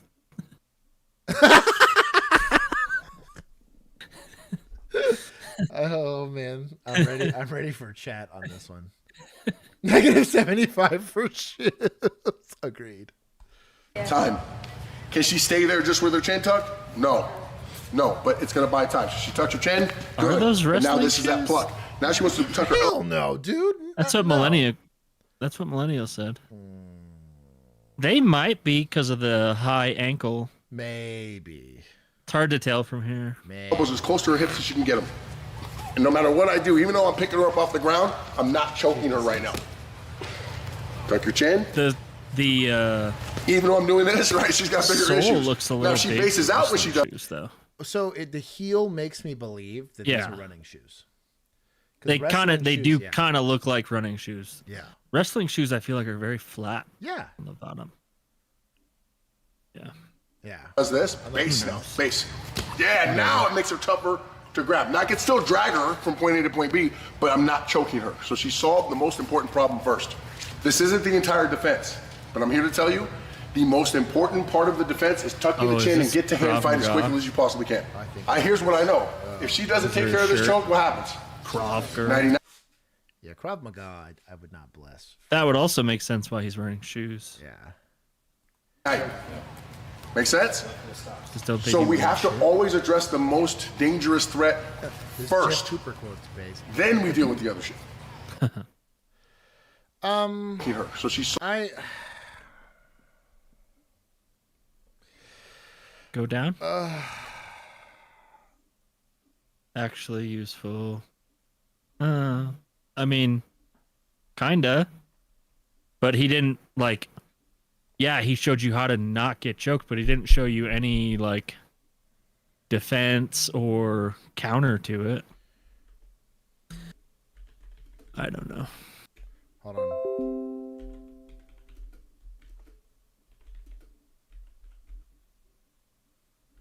What's doubt? It's a D. Come on, Josh. Get it Yeah. together. You spelled it right. Just start it with a D. There it is. Press X for doubt. We're gonna take some points from society. Honestly, press X for bout. Still kind of made sense. Yeah. Millennial said he's trying, I guess. Exactly. I'm trying. She's getting murked 10 out of 10 times. I agree. I really don't see. I don't see a conclusion that, because the problem is, especially once you're taken off your feet like that. I don't know. But also he just had her with one hand. So and she's holding on to that one arm. So what's stopping him from throwing blows at her face? Right. Like just punching her right in the face. Yeah. I think too, like, because in a lot of those situations, especially when there's that big of a size disparity, like, yeah, like that guy's like 3 times her size, right? A leg hook might make sense to keep her from getting lifted in her back. You know what? Like You know what would have made sense? Use that heel on the back of your foot to Yeah. kick that dude right in his nuts. Oh, it's better than what was going on there, you know? Well, you're just hanging on for the ride? Yeah. Also, hash brown push blades. Tough. Yeah. At That'd be that fun distance, too. That'd be fun too. Just saying. This video, yeah. Slime here, right? I think Christy. He wants out, so you gotta hang tight and send her out. In this episode of Cop Cam Max, police are called to an Irish bar where the owner requests a patron be trespassed for allegedly abusing employees. Little does the man know that meal I like is the about guy to in the become background most with the oxygen. expensive one of his life. Yeah, I need your information because you're rude to my staff and swearing at me. Rude to my I didn't staff? swear. Oh, yes, you did. So we have 10 witnesses. So get over. 10. I've been here with one woman. I spoke with one person right here. And 10 witnesses, so they can all take his name down. Where's his name? Do you want to trespass or do you want to trespass him over there? They want to see where again. What's your first name? You said, do you think that? So the food has not been paid for, and I don't. Maybe this is in Ireland. I don't know if their rules are the same, but at least in America, every single private business has the right to refuse service. Yeah. Doesn't matter why you're there. Doesn't matter if you paid or not. Whatever. They have the right to refuse service. Where's that? I think if you know what. You do. You are being trespassed. I'm not being trespassed. You trespassed for 18 months. I'm trespassing over my restaurant too. Done. Have a nice day. The owner. Or the manager. I'm going to ask you once nicely, okay? He wants to trespass, so I need your name, your date of birth, and phone number for you. Please don't provide that to me. I will post you as handcuffs and will be arrested for what? Obstruction. I don't have my. So give him your name and your date of birth now. For what? I go, there's my bill right there. So from a safety standpoint, if this is clearly a tourist, right? Or something, right? I don't know what. Because I don't hear an accent really. Yeah, maybe that's my guess. But if I'm gonna be criminally trespassing people, I'm probably disarming him here, or let's work on this problem, right? So he's not. I didn't even think about that. I was so focused on him chewing with his mouth open. Agreed, but like not this. I'm the cover officer here. This is my job, right? Yeah. So he's not being cooperative. He, at least in America, he's already met the elements of the offense for criminal trespass. We told him he's getting trespassed. He's choosing not to leave. I can't get him identified. Technically, oh yeah, you could go to jail right now. Yeah, you could talk about maybe interference or stuff like that, or failed IDs, something dumb. But Emu said it's not in Ireland, but the guy seems touristy. Wow, good for them for getting Irish accented manager. Like manager, right? He might be the owner. Shit, maybe he is the owner. Might be, but this is a safety concern. He could take old oxygen tank boy here hostage. These are weapons at this point, so I'm probably taking the food. It's probably going to escalate things, but I'm going to take the food. Oh, it's definitely going to escalate things. Yeah. So let's. I think we're. My man doesn't miss a meal here. Yeah. After the first couple of like attempts at de-escalation verbally, okay, it's not going to happen. Okay, well, we need to take control of the situation so it doesn't. If we're going to get in a fight, let's just get it over with. Let's rip off the Band-Aid before I give other people an opportunity to consider getting involved and so on and so forth. Also, do you think he stands when he eats? So his it's a faster pant line doesn't constrict his stomach. Yeah, probably. You already billed me, so I got to keep your bill on the property. I need your name and date of birth and want to trespass. All right, it's Brian. All right. Oh, Jesus, I have no women. I'm not a felon. I'm not saying you are, but he wants you out. You're giving us a hard time, so I'm going to have to raise him. Giving you a hard time. Seeing that open mouth. We finished my meal. You finished your meal, but he wants you out. All right. No, I will pay that. Nope. Nope. That's fine. Get him a box. Oh my God. They're gonna stand here while this guy eats. I feel like this is municipal, and I'm just taking the points now. Is that for real? They're just gonna stand there? Yeah, I'm taking 25. Wow. Oh. I'm gonna fast forward. We're now going to speed. I do enjoy the slaw. He's entitled to behave however he wants at his business. He's the owner. He's entitled to behave however he wants at his business. Whatever. He's being rude. He's paying customer. That's fine. The customer isn't always right. He's saying his staff and him are saying that you were being verbally abusive. Sure isn't. They don't want you. I know the rules. They don't want me here for what? It's their business. They don't have place. It's a public. In fact, it is not. This business. Is there anything that Is there any? You're calling my name, and was there any problem with me being here? He wants to die. I can't imagine this fellow was rude. Fire marshal, because he breaks your rules. No way. I'll get the fire marshal over here. Fire marshal's right there. All right, I'll put your harness. That's fine, but you can get off property before you do. We'll have her follow you off. What are we doing? I strongly recommend getting your card ready to pay the tab. Stop talking. Stop talking. They brought this upon themselves. I have no sympathy. At this point, like, whatever. I'm just team. Let's see how far the suspect gets away with stuff. You know, like, I mean, what are we doing? No wonder his wife sits across the table and in the corner. But also, like, how is it that Mr. Vu's the one that gets slammed by old Sergeant Watson, and it's not? You know what I mean? Like, the universe is sick. Like it. Or Mr. Vu. That's what I mean, man. Like how. I and wouldn't go again, that and far. even in this situation, would be inappropriate to go and throw this dude to the curb here. However, Would it? disarming the guy, getting him to move on the use of force ladder, yes, it would be inappropriate. But if you go you mean for police officers to do it? Yeah. Not for like Joe another Blow. patron. I mean, Joe Blow can do what he wants. But this is kind of where I'm saying, like, if you go hands on and he gives you any amount of resistance, he's got a fork in his hand and a knife in his hand. And in the manner of its use, you could articulate it. He breaks his orbital bone and it's fine. You can articulate that. But I'm not encouraging that it happens, but this is why I have an issue with the way this is being approached. Oh, gosh, dude. But he's armed. FAFO, I love you. Yeah, see? Fucking let me eat. Let me eat. Let me finish my point. Why don't you just kind of back off and let me finish eating? I'm going to pay like that. He's now enforcing Pennsylvania v. Mims against these officers. It's great. You know what? There might be other things on here. We're here for you now. What are we doing? He's fine, James. He's going to call sorry. Okay, here we go. I'm not a problem. I'm going to give some points to this guy. The Joey Chestnut reference is top tier.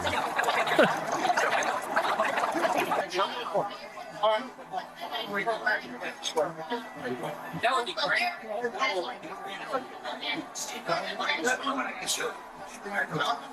What's that? He wants you out. That's what the Lord wants you out. Bro, where's society? Bro.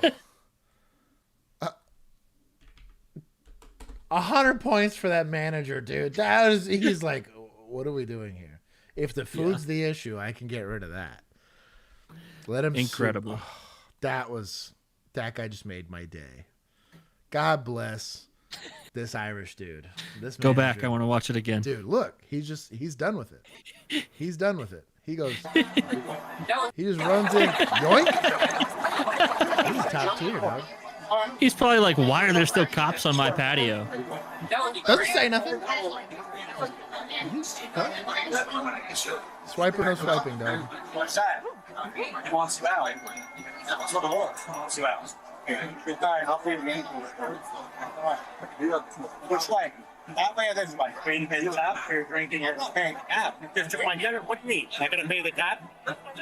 Get him over here. Alright, come on. Okay, just took my dinner rolls. It's time. Hey, that was interesting, wasn't it? You heard the not nice there, but I got you. No, dude. You're restraining order, please. I need my Paddy Max. I don't want him here ever again. For being abused to my staff. Have a nice day, buddy. Talk to you no more.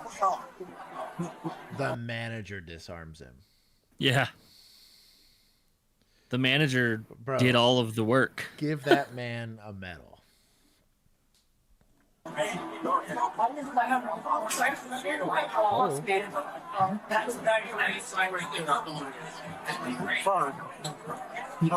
Alright, here we go.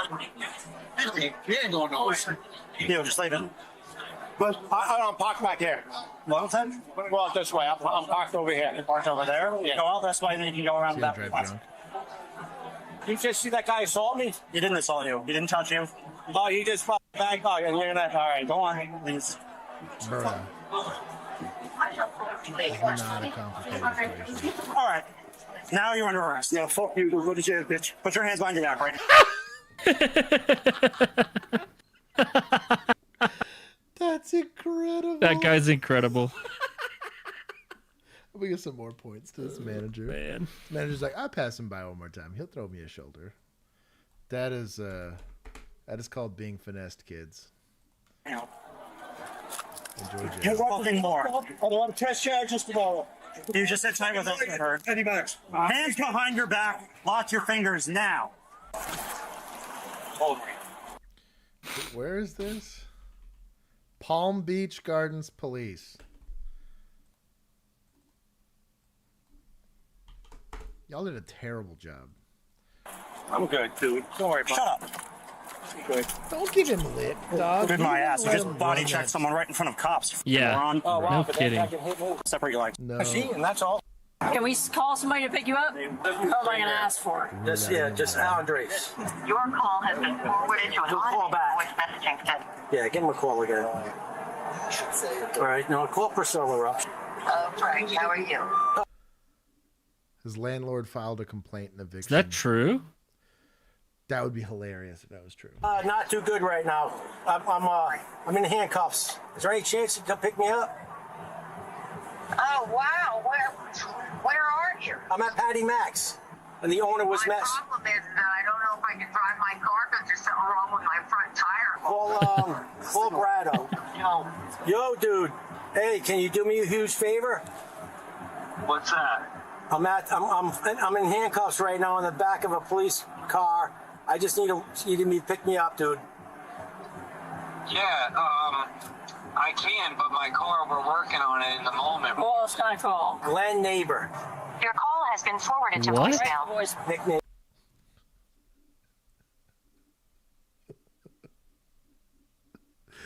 Oh my goodness. Hello? Hey, Nick. Hey, what's going on? Not much, buddy. Hey, I was wondering if you can do me a huge favor. See how polite he is now? Possibly. I'm sitting in Also, the yes, cop no car gloves. right now. I go meet. We had an alteration with. I had an alteration with the owner. An alteration? And, I like that they superimpose that. Bro, I'm gonna give this guy some love. You gotta get some obviously, he don't like me. All right, and I was wondering. I go, it's either me going to jail tonight. No one or likes let you. Somebody pick me up. All right, I'll come pick you up. Blow tire. Here we go. Just sign this paper. Just sign right here. Okay. Look at that hairline, dog. Cost and fees. Serve 50 Sentenced hours. to 2 days in jail. It is Fuck. It's a pretty minor offense. I took my points from municipals. I took some points. I gave some points back to society. I think we're good. I think I've had my pound of flesh. Oh wait. Yeah. Control Shift T. Oh, I'm learning. I was gonna like. Terrible seeing security based manager. Comment done. State Police SWAT team. 38 seconds.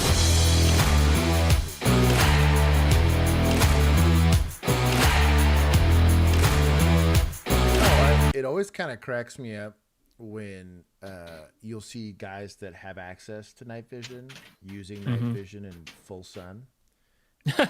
And I get it because they're going to look into a low light area, right? Like you're going from a highlight area to a low light area. However, flashlights are a thing, dog. Like it's not like they're not going to see you coming in.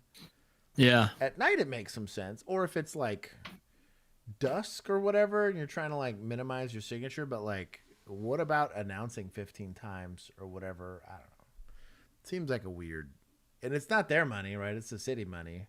So who gives a shit if you're exposing these things to a bunch of like lumens for no good reason? But like, I always find it odd. This is your Arkansas State Police SWAT. Why doesn't he have it on now? Got everything else, you know? Damn.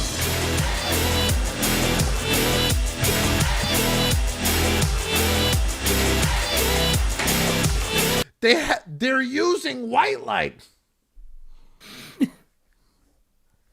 Sorry, I just find it annoying. We are your Arkansas State Police. Costs a lot of money for fun. Golly. Hold on. I want to see. They're running RC2s. Let's see it. Kind of a goofy flashlight, though. Oh, no, these are Surefire lights. These are like Mark 18s. Yeah, Daniel Defense. Oh, nice. Okay. Are they just... I don't know. Are they just wearing it to... Just to show that they have it? No, not show that they have it, but like... For practice? I guess, yeah. I don't... He's even got his like laser on. Like, yeah, I know. Little red glow. Just weird. It's emitting. I'm just wondering if like they wear it to kind of get used to the depth perception that you have to have with it on your maybe they do like a white helmet light run and then like a non-white light run where they get used to it or whatever. But like maybe unless they're on, it doesn't mess with you at all. But it's if they're heavy. And like I get wearing the helmet because they're probably ballistic, so I have no problem with just take the battery pack off and take the nods off so that it's like weighted correctly and you have your ear pro on and comms. I have no problem with that. But like. These are $30,000 a piece. Yeah, I mean, if it's a training thing, I don't know. They probably just wear it. But like, if this was the plan from the get-go, what are we doing here? Like exposing these... Well, it's daytime. That's what I mean. But if you're going to do white lights, like why even expose the tubes or risk exposing the tubes or even damaging the units? Especially because these look like the plastic housing ones. Dude, you shatter these things, hit them into a window super fast or a door frame or whatever, especially when they're up. Because you don't think about them. They're like way up. Yeah. I know this because I have these for work. And like, I don't understand. That's what I'm saying. Maybe they wear them so that they train I guess the positioning of them being there. I could see that. It's just weird. I don't know. Arkansas State Police. So you're literally going to be like, cool, so let's just use white lights instead of our nods. It's weird. They probably got enough comments about it. State boys losing points today. Losing all the points because binos are 40. Yeah, dude, like, ready or not IRL. Timu nods. Oh, here it is. Hold on. You can see it from the... Oh, if I can get it to work. There it is. State boys on the highway. They stopping everything. Another short one. one. Also, what if they're just like what if it's actually not night vision? It's just like a prop setup. Just prop. Yeah. Now, if it was for the training purpose, like to get used to the that's what I mean. Yeah. I bless the whole thing. But if that's legit nods that you're wearing on your head for fun during the day, like it makes no sense to me. Do white light. Like it works better, to be honest. You don't have to deal with like the limited field of view. Like really and truly, a flashlight in a low light environment is way better for use of force decision. You get way better optical clarity. You get way more like field of view. And you see, it just sucks because everyone knows you're there. But like, if SWAT team's showing up, they know you're there. Not surprising anybody. You know what I mean? Like, unless it's like a high risk op or something like that, or you're doing like a no knock. I don't know. The thing seems weird. 2 painted TP rolls. I'm here for that. That'd be funny. I used to have a Camaro just like this. Mine was red, except I didn't have T-tops. It's my very first car. Mine came with me with 240,000 miles on it. I stopped you for your speed right over here. Okay.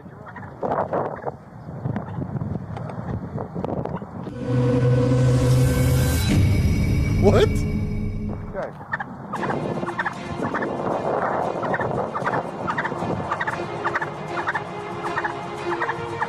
What is that turkey?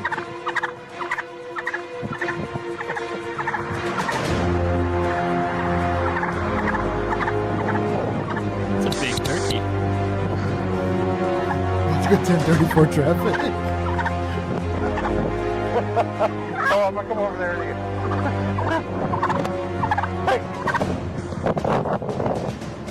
This turkey's about it. From a scene safety standpoint, I have beef, but like, I guess this kid's being nice and he just really making turkey. I kicked that turkey so hard. Here.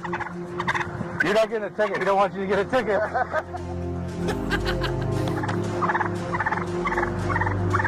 What turkeys? Got it.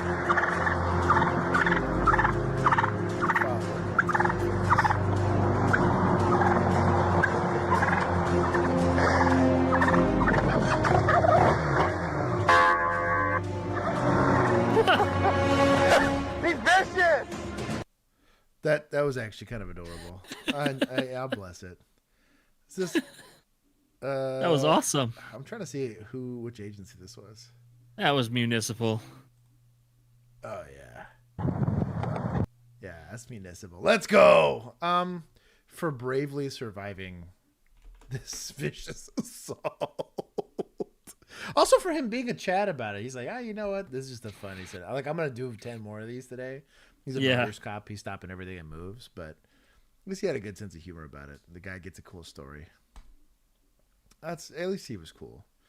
Let me see if I can get through some of these shorter ones real quick before I go through another long one.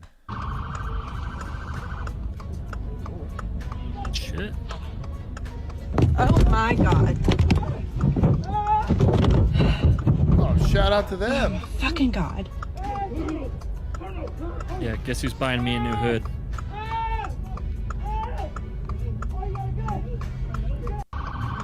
Because guarantee you there's scratches all over it now. Oh my god. Oh my fucking god. I don't know why she's so stressed. You don't? The chick. You don't know why? You don't know why? No. Really? You wouldn't be stressed if a man just jumped on your hood in the middle of an intersection? Well, not me. Right. I'd be. Well, if you were a female? That's true. I guess you're right. How do you think your wife would react if a man jumped on her hood in the middle of an intersection? I'd feel bad for those cops because she's not worried about backstop. I'd be like, dog, chill.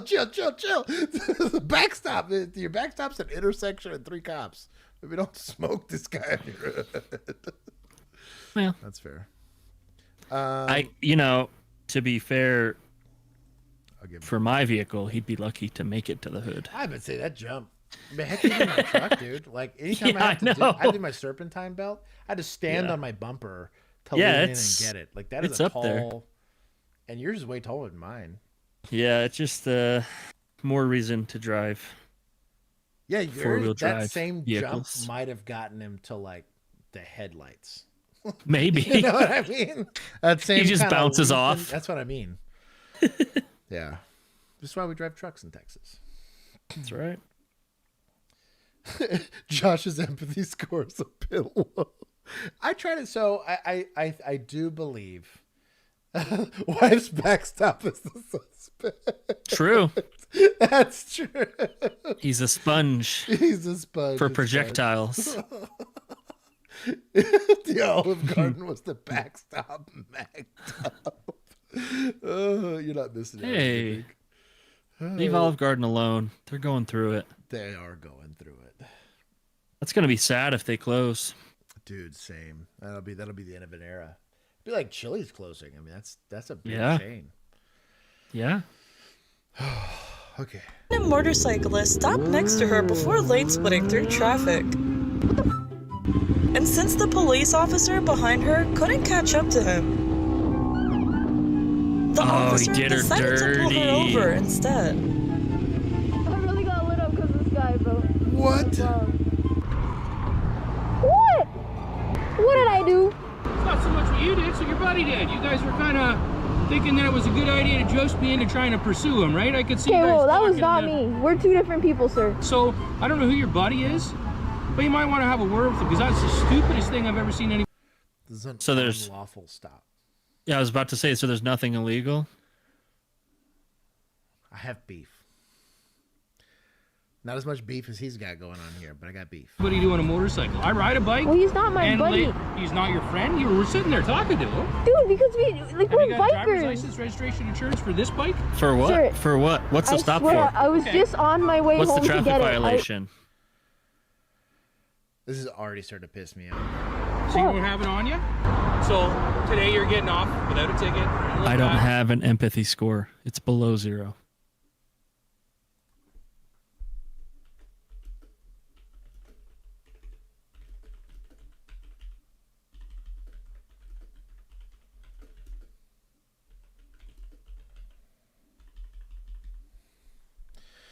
Dumb. What's municipals? Gosh dang it. Of course it is. Gosh dang it. Y'all do this to me. Where'd it go? Where did this one go? I already got rid of it. Do another short one. Oh, this is mine. This one made me mad. Yeah, dude. 6-0. Your buddy there. What about your buddy there? He's being dumb. Let me see your license and registration. Like, what about this had anything to do with me? Dude. Even more so, like, let's say that was like your spouse or something. Yeah. You can't be compelled to testify against them. Like, literally, you can't. That is an unreasonable search. Well, not to mention an unlawful stop. There was no traffic violation stated. So what exactly are you detaining me for? And technically, lane splitting is appropriate when vehicles are stopped or slow. So in most it's states, legal in that's what I was gonna say. a lot of states. In most applications, that's when you lane split, is then. Cars are stopped. You don't want to contribute to traffic, lane split. Now, you're lane splitting at 80 miles per hour on the highway. That's a little different. But like... Well, that's your prerogative. Man, I have beef with the whole thing. That's dumb. That was a legitimate, unlawful. Also, baiting you into pursuing him. That was 3 lanes of traffic stopped at, if it was traffic or a stoplight or whatever. Like, dumb. I have beef. Hold on to that real quick. Hey, where in the backpack is your firearm? In the main pouch, it's all the way down at the bottom in a holster. It's unchambered, has 6 rounds in it. Okay. You mind if I open your backpack? Yeah, no problem. Hey man, so unchambered? What does that mean? Per our policy, Fuck is anytime we come in contact unchambered? with someone with a firearm, we just have to run the serial number. It's not any dispersion or aspersion on you. It's our policy, man. So, very similar to field sobriety tests, you can't just, well, I'm going to check everyone to make sure they're drunk just to make sure. I have to have reasonable suspicion to do it, or I'm just fishing, right? I have to see a crime or believe a crime's occurring for me to do a search. Any investigation is a search. They require, at the very minimum, reasonable suspicion, right? So just because a firearm is present, unless I have a reason to believe it's stolen or somehow used, like if a golden AK was used in a shooting recently and you had a golden AK, like I could articulate a reasonable person thinking it could be the same firearm, right? Yeah. But you simply being in possession of it, unless that's prohibited because you live in California or something like that, like there's no real reason to run it or interact with it at all. Because from a safety standpoint, like really, gun safety #1, and it's not in the universal firearm safety rules, but it should be there. If you don't got to touch it, don't. Like, I don't know, it's weird. No problem with it. Should be all the way down at the bottom in the middle. Check the firearm. This is also how unfortunately, it was a female officer that did this, accidentally cranked a round off while doing a check like this and cranked it through. It was very lucky it went through enough parts of the car before it hit somebody in the car. But shot like through someone's trunk. God. So, yeah, it was stupid. Like, why are you handling this if you don't need to be? That's so dumb. What? In most jurisdictions, it's illegal to transport a firearm in a backpack. Where? In non-free states. I'm gonna get in my car and I'm gonna drive off. At that point, you pick the backpack up, put it on your back, and you're going about your Yes, way. officer. Thank you, officer. Hold on to that. Have I disarmed people while investigating a crime? Sure. Plenty of times. We're doing a PC search of a car or something like that, and we could smell marijuana. I don't know if there's marijuana there or not, but I could smell it. We got UCW if there is, right? But we're disarming people there. It's a domestic. We're showing up. It's like a firearm laying on the. You remember the prostitution bit that went wrong? Yep. There's a little 22 there. Sure. In his couch. Yeah, for scene his couch cushion. Yes, for scene safety, I can 100% articulate securing the firearm, right? And even if I'm gonna secure it, if I'm gonna handle it, run it. Who cares? Whatever.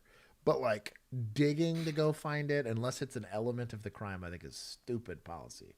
Because all you're doing is now asking officers who are not trained experts on this to handle firearms they're not familiar with in the open, which normally would be considered brandishing. Unless I have a lawful reason to be pulling a gun out, right? To run the serial number to make sure it's not stolen. What happens if it's an 80%? There is no serial number. What do? You taking it? Like, so also, what if he would have said no? Right? Like, I don't know. Because he essentially gave you consent to search. Yeah, you had to give him consent. But if he had not, if he refused, because you're allowed to do that, unless they're saying that simply the presence of a firearm gives you PC. He didn't say it was law. He said policy. If we come into contact, we have to run it. So that to me sounds like a policy thing. Where's admin? Which to me also sounds illegal. That sounded like an illegal search to me. Dumb. Also, like encouraging bad searches, in my opinion. Let's say it was stolen for fun. Let's say it's stolen. In the chain of custody or in the code and criminal procedure, at what point, outside of just straight up consent, did you have the right to even do it? It's getting tossed. And I guess you take a gun off the street or whatever, but like you can't charge them with it. They'll kick it. Very weird. That's a weird policy. Also, seeing all this stuff in the chat about having to transport your gun in a case or some shit, I fucking thank God for Texas. I tell you what, I forget all the time until I have to talk to people outside of what we consider free states here. And I forget how complicated it is everywhere else. God bless y'all. An officer Remember Illinois? Oh, bro. The one state we didn't speed through. Bro, I got the chance to drive back when he had it, Bill's Raptor, and probably averaged like 85. So the slowest I was going was 60. At least. And the fastest I was going, I won't say on TV, on stream, right? While I was asleep. But we're getting after it, right? Bill's over there nodding off for like 30 minutes, and I'm over here. We had places to be. Yeah, seeing how fast I can get this truck to go and feel safe driving. With due regard. But the... we're professional drivers. Bro, We've had training. Illinois? We had like 4 guns in that car. I was like, well, minimum. I'm gonna go 500. I'm gonna be in the right lane. I'm like making sure like there's nothing behind the registration sticker. They can see that. Like I don't know. Because I think Illinois is one of those stupid ones where the gun and the mags have to be like separate and separate. And not us. I was like, I ain't disarming, but I ain't getting stopped. We ain't doing this. I'll run to the next state. Whatever. I can lose them in this. It's fine. Yeah. Yeah, that was the one for the stretch we had to be through Illinois. We were very responsible drivers. On Highway 53 in Holman, Wisconsin, noticed a blue sedan stopped in a crossover reserved exclusively for emergency vehicles. Moments later, the vehicle entered the highway, heading in the opposite direction. As the officer quickly turned around to pursue it through the same crossover, the sedan used another crossover to head back southbound. The driver was later identified as 37-year-old Shane Kudra, a man with a criminal history that includes arrests for offenses such as resisting and a string of fraudulent check use dating back to 2009. Rough 37. Additionally, he had a warrant for his arrest. When the officer pursued Shane, it became for fraud and resisting. Bro, the kind of returns we used to get sometimes. Yeah. Remember like the terrorism watch list ones? Oh, yeah. You're like, whoa. Yeah. Those were a little more concerning, but now if we get pulled over, that pops up for us. 100%. I'm still waiting. I'm on, I think, week 10 for my suppressor. Evident he was accelerating quickly as the officer struggled to close the gap, even at 100 miles per hour.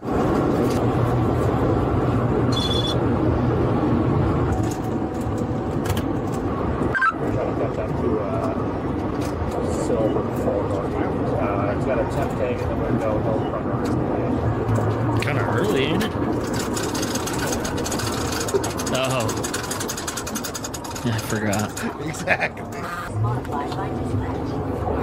On the terrorism. So you can make a traffic stop 53 southbound and eastbound. And we are continuing southbound 53 the same way.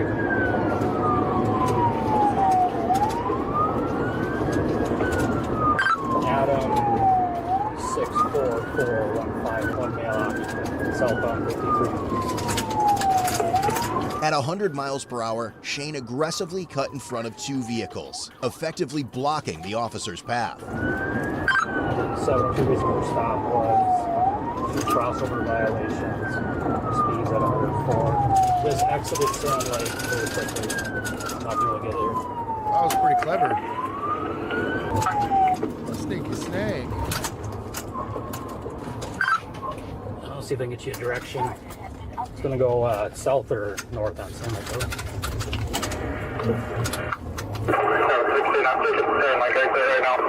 Going south on Sand Lake, I believe. Light blue Chevy Cruze, I believe. 23 to 700 cars. I'm northbound on Sand Lake. I'm not seeing light blue Chevy Cruze. Pretty confident in that make. It could be wrong. It's a Chevy for sure, though. No front plate, no rear plate. The male driver, I think, was putting the hood up at one point. 702, that temporary plate does come back canceled. No vehicle associated to it. Never. Sorry to scare you. Hey, random question. Did you guys see like a blue Chevy Cruze come through here? I just got home, so okay. I will help you. All right, thank you. Yep. Thank you. Is there anybody in trouble, or do you need help? No, we're good. Thank you. Knowing officers were now aware of his vehicle, Shane realized he needed to toss it. While police headed to the area where Shane was last seen, he pulled into a church parking lot. He then quickly got out of his vehicle, removed his top layer to change his appearance, and left the area through the backyards. My dog. Roughly 10 minutes later, police located his abandoned vehicle and discovered the temp tag in the rear window was fake. I've got one parked here. Surprise, surprise. 304, can you try a temp tag of Adam 64? Oh, that's good police. Fake? No way. Shout out to this guy for having eagle eyes and being like, oh, wait a minute. 41 Sam. I just tried that one. It comes back to a black 4-door BMW. 706 on all of them. Looks like the temp tag matches what 702 ran. The temp tag is Adam 6441 Sam instead of 5. Oh my God! Stop talking over me, people. Think you could try a track?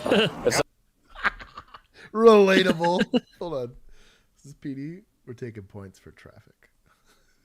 This is day shift radio traffic. Stop talking over me. I mean, it's the car. You can confirm it, but it matches. I would have to assume they ran somewhere this way. Yeah, it's super warm. I can feel it from right here. So brakes are steaming. 706. I'm pretty confident this is the car. Engine and brakes are very warm. 716 down Alaska. Do you guys have a drone available? I'll grab my rifle. These are village I'm cops. gonna try track. I'm gonna grab my rifle. Okay. I would assume they're gonna be some. They're gonna do track. Yeah, I think we should too. Yeah, I mean, look. Is that you that keeps screaming over the hill? Which hill? Coming south on Sand Lake. Might have been. Right as I was going. Good looking dog. Might have been. Get some free flight. Come on now, slow down, you ready, back? You're like, why are we talking about this on body cam? Exactly, bro. Pal.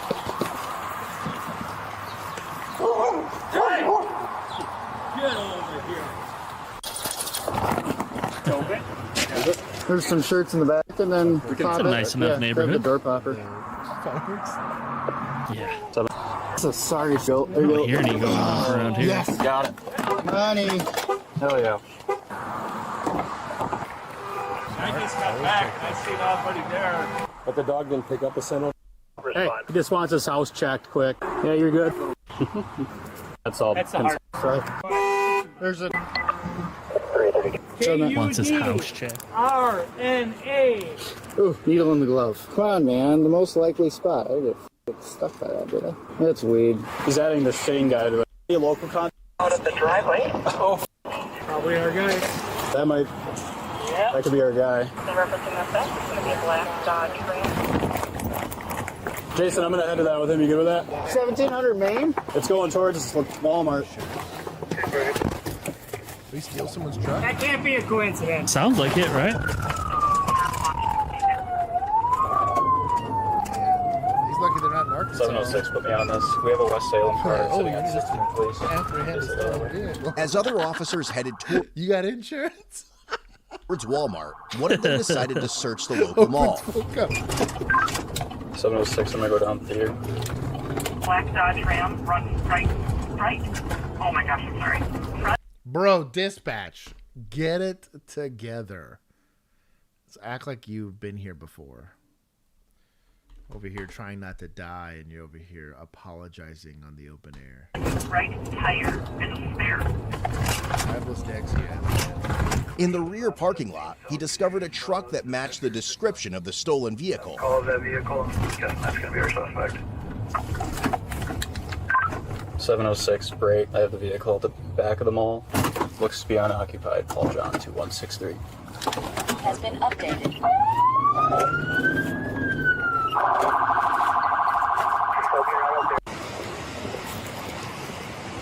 Yeah, parked like that.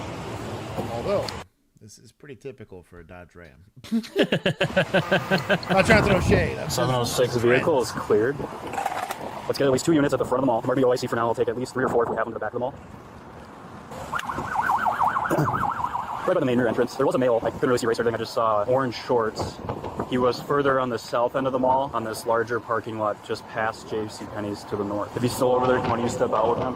706 to 16, you went past me. I don't know if that was intentional or not. Yeah, let's come down here to see if I can find that guy you're talking about. Or does the city have a car free? We'll probably take anyone we can get. Could be in the mall. City? Must be a tiny village. Try to stay away from the car. We'll see if we can get a decent track. If Cooper's willing. I mean, he could have went to the marsh, could have went anywhere. But... Did they say blue shirt? Blue shirt? Blue shirt? I thought they said, or black eye? I was going to say, do you think, are you able to do a track with all these people? I mean, obviously not if he goes to the mall. I just tried to stay away from the car. Yeah. Yeah, I'm walk them all a little bit. Yeah, I mean, yeah, that's quite awesome. It'll be a long night. Copy. I need one officer by Kuhat that should have all the exits covered. Shit. I just the family site. Well, dude, I was driving and I was like, I saw the black a little bit. As an assisting officer entered the mall to search for Shane, he saw a man who matched the description glance at him and then head toward the exit. Unprovoked flight. It's what we call a clue. A clue. Let me see your hands. Put me on your head. Contact inside. Get to your knees. To your knees. Now.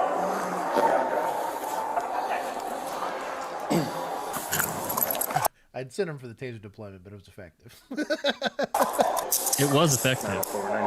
It also would have worked through that t-shirt. It would have definitely. Must have ran out. 904 was on the front side of the mall. All right.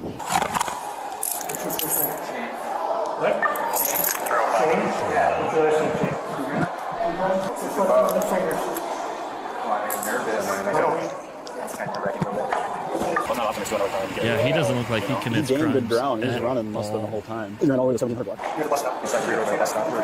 I would not be an awesome dispatcher. Yeah, sweet. Not at all. Patience. Yeah. She said patience. Oh, patience. Correct. Hey, yeah, that's big cop dude. Yeah. Well, yeah. I'll take him. I'll put him in my car. He dropped the keys when we took him into custody. So.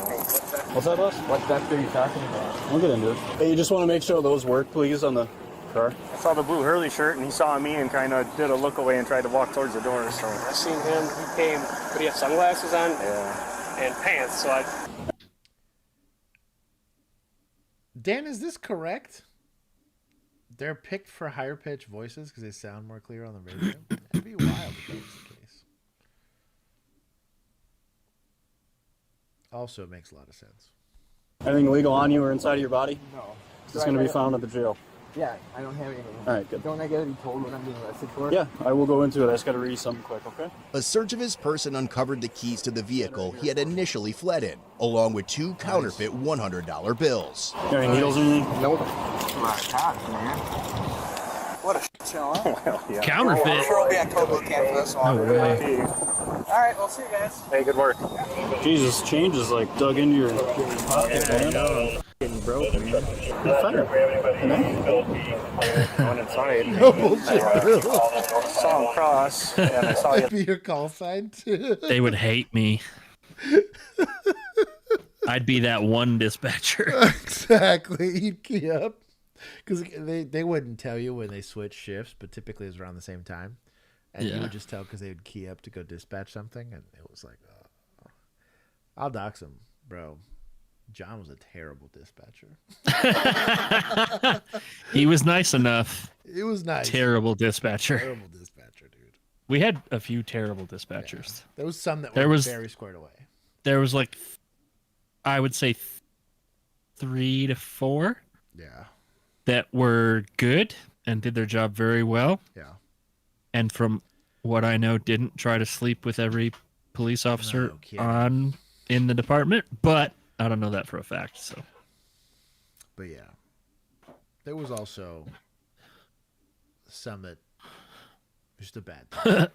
It was like, look, I remember I was told this in field training. They're like, look, your radio is only as useful as who's on the other end of it. That's what they told me. True. Wisest words I've ever heard. 1, responding officers, but 2, who's listening to it, and that was dispatching. Yep. Dog. Had a black eye. I'm like, oh. And then he got like behind this little like directory thing. All right, we're going to the back of my car here where it's a little bit cooler, okay? We have to bring those keys in like that, Cody. Make sure that those work on the car. Oh. You don't want me to check out, right? No. No? All right. I'm going to read you something. Let me tell you this. If I were to read your warning, would you answer any questions? No. No. All right. You're being under arrest for at the least operating motor vehicle without consent and theft. At the least. And felony eluding. I'm just going to drill, sorry. Yeah, thanks for helping out. They were all sitting outside like this. Yeah, I went by. My daughter's in the car. My daughter's in the car. No, her phone's in the car. No, okay. As I walked in, I see FAFO knows me too well. I saw he had a black eye and a blue. Book that didn't belong to Shane. Read his He was comment. suspected to be.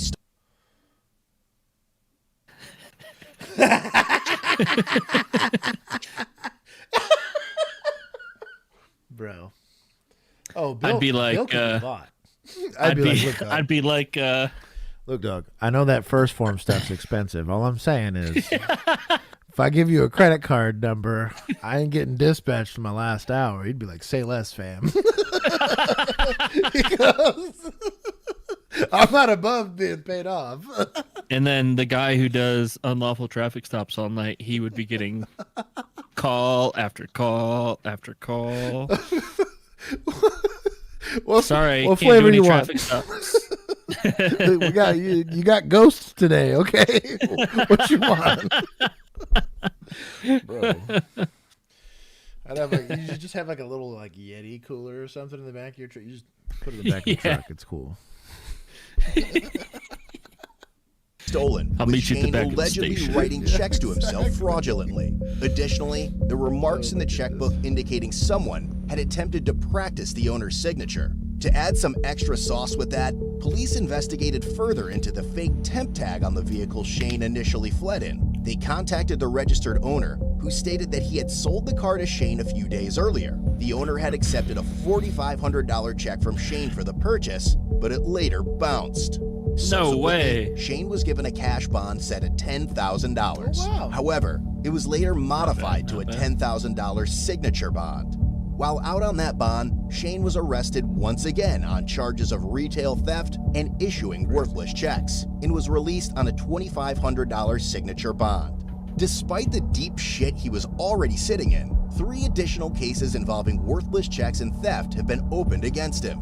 As of today, Shane currently faces 7 open felony cases among 3 different counties and has an active warrant for his arrest. What a good time. Let's take some from society. I guess I'll give everybody 5 points here for catching him. Bro, deputies. 5 points. The whole deputies are in. Goodness gracious. Oh, you know what? All right. State boys weren't there. You about to leave? Yeah. I gotta take my dogs out and make myself some dinner. I have 30 more minutes with you guys. I'll see how many of these I can get through. Bill? I'll try and jump back in YouTube chat, but I'm gonna hop off Discord. Oh, I'll see you next year. Yes, you will. Yes, you sure will. Anyways, we're making plans. Good one. Dude, I'm crushing it tonight. Yeah, you sure are. We'll make plans for you Sure guys. I'm going to be doing Thursday, but we have SHOT Show coming up, so we're going to make some plans to do some friendly posts. And then I'll be getting on regular scheduled programming for at least the next 3 or 4 streams. So, Yeah, I think I should be good to go for I might miss one Thursday, but leading up to SHOT Show, I should be pretty much on. I won't be staying up for 4 hours, but I'm making this one a little shorter just because I got to go hang out with the wife here in a little bit. yeah, I know. I know the regular streams have been going For a minute. quite long. That's so funny. All right. Happy New Year, chat. Everybody saying bye to you. Yeah. All right. I'll hit you up later. Bye. Bye-bye. I got to adjust the thing now. Well, how many likes are we at? I think that the stream goal was 85. Hold on, I'm moving this. I think we're also getting Keith back here soon. Moving it. Done. Also, Ivana, it's good to see you. She always jumps in a little late.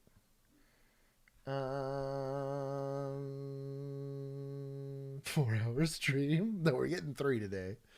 Let me see if I can get some of these quick ones knocked out. With us during our 6 o'clock hour, you were the first people to get your eyes on this. It is the new 2025 Ford Expedition SSV, and that stands for Special Service Vehicle. It's for the police department, and Ford has been providing tricked out cars for first responders for 75 years. And this one has some pretty upgraded technology. So Jason stepped outside. We have one on our front lot so we can look inside. Good morning.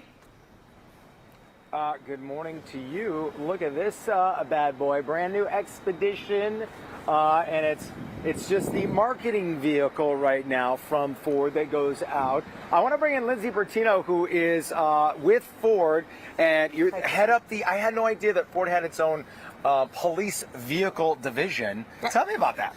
So I'm Lindsay Bertino. I'm the police vehicles marketing manager at Ford. We have an entire group, a team assigned to and dedicated to just police vehicles. So today we have with us the 2025 Expedition Special Service Vehicle. Can I jump in while you're talking? Go ahead and jump in. We offer a full lineup of police vehicles, starting with the best-selling police vehicle in the country, which is our Police Interceptor utility. It's also the only standard hybrid. The 2025 Expedition that you're in. I think you could arrest 4 or 5 people and get them in here. So this is a special service vehicle. vehicle. It's designed for police use, but it's designed for all law enforcement and first responder use. So you see a lot of these with fire departments, you see them with police, it can be a patrol unit, it can be a canine unit. It really can be utilized any way an agency needs it. Talk about just how it... What's funny, so they used to do the Explorers, which are slightly smaller in size than the Expeditions. But the Tahoes, which I had Tahoes when I finished my career in a Tahoe, or about this size. They might be a little bit smaller than this, but it advances maybe what police do, like into the next generation almost. So with this vehicle, especially when we launched in 2025, we've added all new technology packages. We've started to include new technology that's been police specific.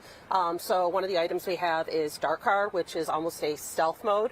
So if an officer's undercover, he can turn dark car on, which eliminates all lights on the inside of the vehicle. Should just be a switch, but if it's like a menu you gotta click, that's gonna be annoying.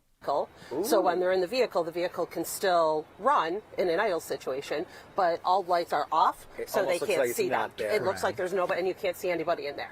That is interesting. We also have a red overhead console light, so if you hit the button up there, as opposed to a sunglass holder, a white console, you've got the red light, so if an officer is doing paperwork or if they just need a slight illumination, that's kind of a soft that allows red light. them to show the interior.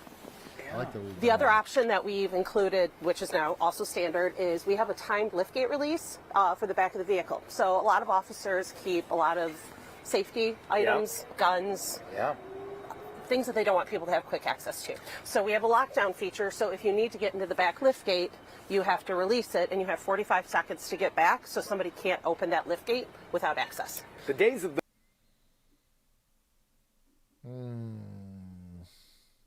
So what happens if I get out of my car, I'm doing stuff, and then I need access to the back? That's a little weird. The Fuzzbuster, I think, are behind us. Lindsay, tell me about, because your background's interesting, not just Ford, but police, both in your family blood there. So I've been with Ford for a little over 20 years. I come from a police family. My grandfather is a police officer down in the Ecorse. My father was Wayne County Sheriff's Deputy before he started with Ford Motor Company. Team from marketing, finance, engineers, the company has been supportive. So the big thing about the 2025 Expedition, this is also the kickoff to our 75th anniversary. So next year, a lot of things that we want to share, but this is kind of that first introductory to get. Haven't seen anything about how an MDC is going to go in here. Haven't seen anything about how the cage is being implemented. Haven't seen anything about driving characteristic changes, whether or not they have like roll prevention, what they plan to do for a push guard, anything like that, push bumper. Like, do they have like a way to organize stuff in the back? What are they doing for power, especially because it's like an eco boost, which means it's like a hybrid engine. It's not just strict fuel. Maybe like backup cameras or something like that, or maybe like with Teslas that they have recording cameras that can kind of go everywhere, standard with the car. But I guess they leave that up to the end user. I don't know, like pair with Axon or somebody, or Motorola or someone to integrate some of the actual, like all of those things are kind of cool, I guess, but like none of those things make it a patrol car. Like, I don't know. I'm pretty underwhelmed by that presentation, actually. Any quick ones I can get through really quick. Breaking news, LAPD in pursuit now. And KCAL assignment editor Mike Rogers live in SkyCal right now with more. Mike, what do we know so far? Gio and Leslie, this is a stolen Chevy Tahoe, black in color, as you can see. The LAPD helicopter just sharing with our pilot up here, Dylan, that the suspect is also armed and dangerous. We don't know exactly why they believe that suspect is armed and dangerous, but we do know that the vehicle is reported stolen, and it has been going at really high rates of speed, but we're coming slow here. There are units behind him. They're just pretty far back, so we'll see if they catch up. Driver door is open and out and running. So we'll see how close these LAPD units are behind him as we go under this overpass here of this home. We're in the area of Polk and San Fernando in the Silmar area. If you're in this area, you're going to want to make sure you lock your doors, close your windows. This guy is running around through these backyards, now opening this fence to this home. LAPD airship, they have eyes on him. Hopefully these ground units will get here pretty quickly. You can see, though, it doesn't really look like he has any kind of idea where he's going as he just kind of mills about through these backyards just looking for somewhere to hide. He was the only person we saw get out of the car, I can tell you I was listening to some of the radio traffic before we got over here. This guy had been driving very fast the entire time, was hard on the brakes a lot. So he looks like he looked for his opportunity here to ditch these cops when he got a little bit of speed on him, but he jumped out here. We still see that spotlight, and I think he's underneath this tree right here on the backside of this fence. So we'll see if those, yep, there he is moving around here. So we'll see, you know, he doesn't run very well. We'll see if these ground units are able to get in place here and kind of catch up with him. But he obviously has no idea where he is or where he wants to go, as he's just kind of milling about here in the backyard looking for opportunities to get out. He's almost fenced himself in now in the backyard here. And obviously he knows where the LAPD knows where he's at. It also looks like he might be missing his left shoe. Yeah, I was going to say, it doesn't look like he has any shoes on, or at least not, yeah, it doesn't look like he has you're right. I don't think shoes at all. Maybe I'm seeing a... Yeah, maybe I'm seeing a sock. You know, I'm not, you know, I don't want to tell the criminals how to do their job, or the alleged criminals, but you should probably have shoes on before you run from law enforcement. So I only imagine it's a matter of time before this guy's in custody. And the other thing here, Mike, too, compared to the last pursuit from within the last half hour or so, the spotlight is very clear. It's overhead. I mean, there is absolutely nothing to get away from in this case. And I think the more we take a look at this, the more your previous point is even more well said, the fact that he sort of boxed himself in. Yeah, he's able to jump over this, it looks like, over the fence there, the concrete fence, right, Mike, and get onto the other side, but that spotlight's still going to follow his every move. Well, yeah, and you know, it really makes you wonder what the guy's thinking, because he's obviously got nowhere to go. There's someone in that backyard. backyard. Now we've got people that are out here in their backyard, and now he is in this other person's backyard. So the last thing you want is a confrontation. Look, waving at him, get out of here. Last thing you want is a confrontation between homeowners and a suspect. You got a dog in the mix now as well. So another person there. Yeah. So hopefully, pushed him away. Did you catch that? This homeowner pushing the suspect out of his backyard. So, you know, hopefully law enforcement gets here quickly. I know the ground units are kind of in the area. Oh, look at that. We're going to try to move SkyCal around a little bit, but you got this homeowner who has now taken matters into his own hands and taken this suspect down on his own. And you got the dog barking. There's two people in this backyard. What a mess. Okay, Mike, as we kind of move around, look, it's still struggling with him to hold him down. Look at this. This is Mike, wild. And we do have officers. We thought this suspect may be armed and dangerous, right? Yeah, that was the original information, is that the suspect was armed and dangerous. So hopefully for these residents, comes law enforcement, you've got the green gun. Oh, this is like really realize the jig is up, and it's time to just give up. Their areas and some is this my internet? Are just trying to protect their families, and at this point it actually was a help to law enforcement here to get this suspect into custody. Yeah, it almost looks like we're seeing a couple of extra people sort of make their way in there. It's fortunate. I don't know if this is my internet or just a recording. Yeah, he did run in the wrong yard. No kidding. Shout out to society. We're giving society some points here. Fair enough. They had clear reason to believe he was fleeing from law enforcement. Armed and dangerous. John, what's going on? That's hilarious. This guy played himself. Let's see. This is 2 minutes. New at 5, a bill is heading to the governor's desk that could set a pay scale for this police must be body LA, camera 100% requests. this is LA. It's an amendment to the state's Sunshine Law that was approved in the early morning hours Thursday, and it's leading to concern from First Amendment advocates and members of the public. 10 TV investigative reporter Rochelle Aline took this proposal to a policing expert. Police body camera footage is meant to take some of the guessing out of law enforcement outcomes.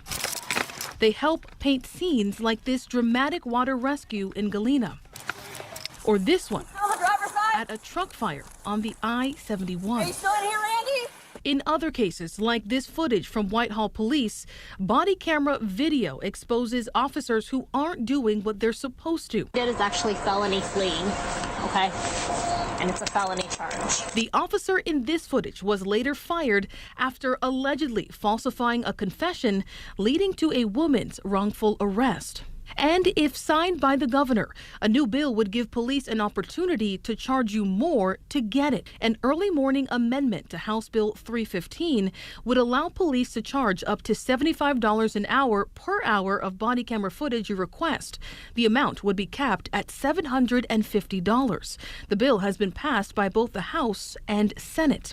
At a press conference today, the governor defended this move. It's not a question of whether you get it. It's not a question of whether how fast you get it. It's simply a question is, as a matter of public policy, are we going to require some reimbursement for that? I spoke with a policing expert who says the push initially caught him off guard until he spoke to some law enforcement leaders across the country. It is a double-edged sword. You would think that victims of crime and that attorneys and the people that are involved in the CJ system, they should be able to have access to this stuff. But then when you start looking at the other side of this, where investigators, civilian investigators want to get involved, or they're looking at this is their way, using the internet, and this is their way of making money, so people will sign into their websites, then I think they need to be charged for the services. Is there a happy medium, and is this it? I think if it's left up to the discretion of the organization, then I think you're at the point where that's it, because they have the choice of whether charging or not charging. Rochelle Aline, 10 TV News. Now, this isn't federal. This is just in this area, but you can't charge somebody if it's like part of like I'm your criminal defense attorney. They can't charge me to get it. I think that's stupid. The taxpayers are the ones paying for the body cam to be there and the footage to be there and for staff to go do it. Like, that seems kind of sussy. I think they could ask for more funding, like to have somebody that can edit, because you do have to edit this stuff. Typically, you can't just send it out because there's potentially personal information, OSHA protected information. You're getting to see inside of people's private residence, which is protected. Potentially like a minor, just like nudity and stuff like that you have to be worried about with some of this footage. But I think that this should be solved by simply having police departments say, I have to keep someone on full-time staff to sift through this and release this footage. Just ask for more budget. I don't think it should be charging on an individual basis for this. This is a taxpayer-funded service. That's probably the happiest medium, but it is a burden to have to, every single time somebody asks for something, if it's not going straight to a court case or whatever, it's just going for someone to put it on YouTube. I kind of get them wanting to have some level of reimbursement, but get it through the taxpayer database so that we're all paying 1/10 of a cent more in taxes to cover that person's like job responsibility rather than this. This is kind of weird. That's weird. I'll take some points away from society for making this a thing. Let's see. Do I have any other short ones? Because I'm running low on time. There's spicy stuff on the background, on the back part here. Let's see. What's this? Car was cruising down the freeway, a cop suddenly ran him off the road. This, however, was no ordinary stop though, as the cop continued to swerve as if he was trying to block them. In the distance, a speeding car can be seen hurtling towards them, and the cop's mission becomes clear. He's trying to stop this car, which has been driving in the wrong direction. Thankfully, he's able to alert the drivers ahead of time and is able to stop the car and prevent a catastrophic accident. When this car was cruising down the freeway, a cop suddenly ran him off the road. This, however, that's kind of wild. Let's try what a Chad.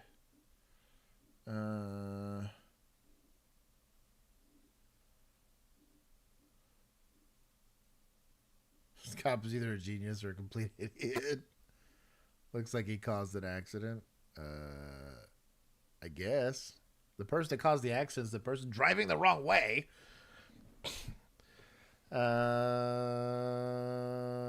He risked his life. Yeah, I'm with he risked his life. What a Chad. It's a police officer. I get to give him points. I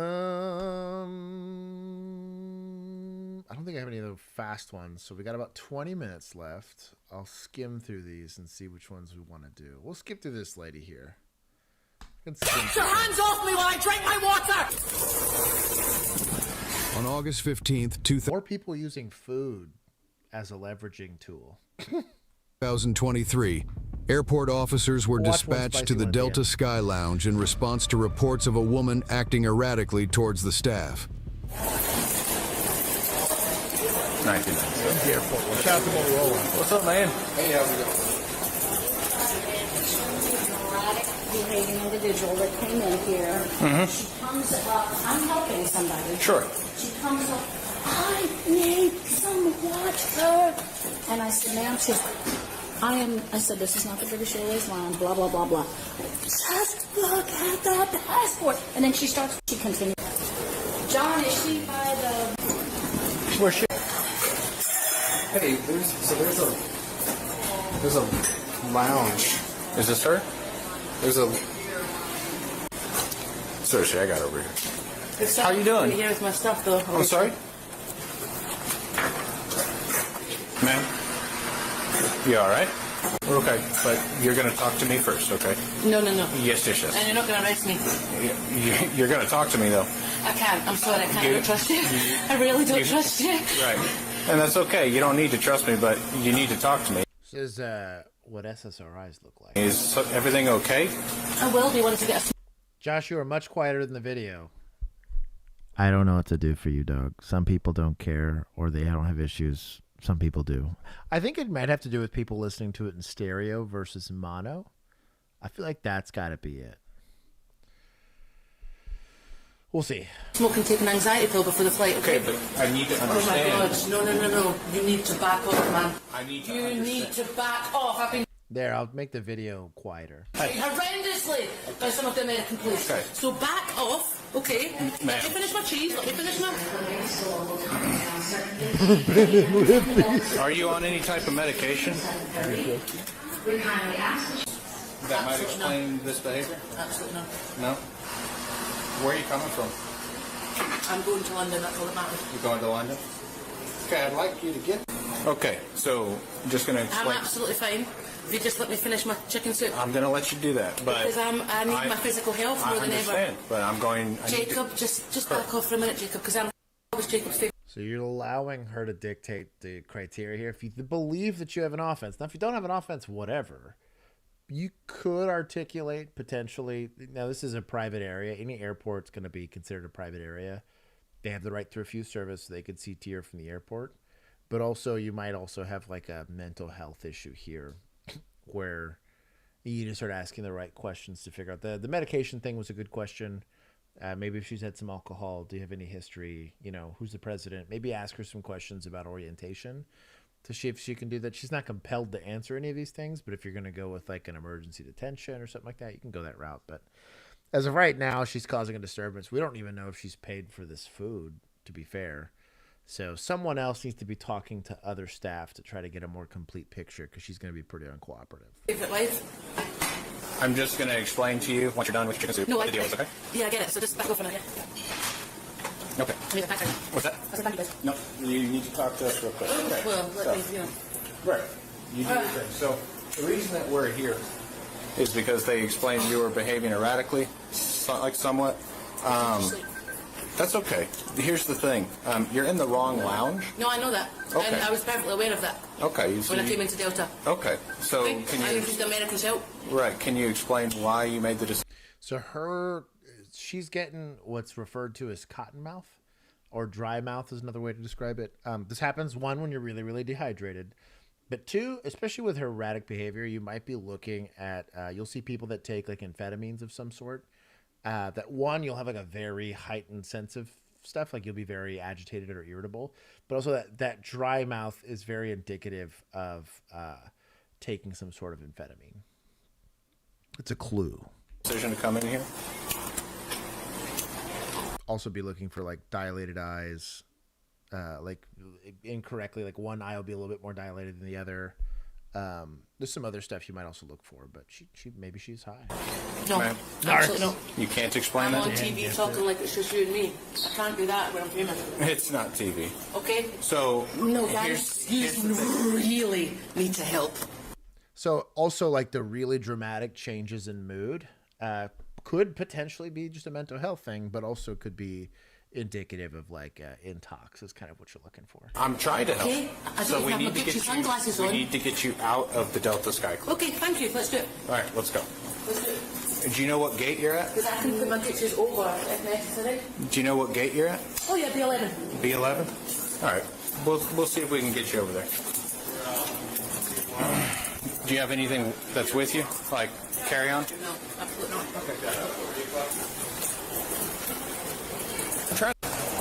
And you got to pay for it. I was told B5 was the... Also, like the weird sunglasses and glasses thing's kind of weird. No, I don't think that British Airlines has the smoking lounge at Bravo 5. Well, you need to help me. Heavy-duty painkillers can also cause cottonmouth. I'm smoke before I get on the flight. Smoking lounge is right cool. here, but you have to pay to get in.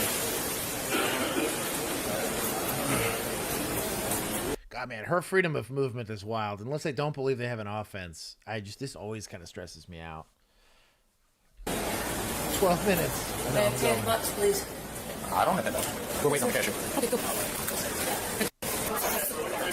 This lady would like to. Can I just wait, please? Okay, I don't have any money on me. Oh, no, you got to pay. Frontier Airlines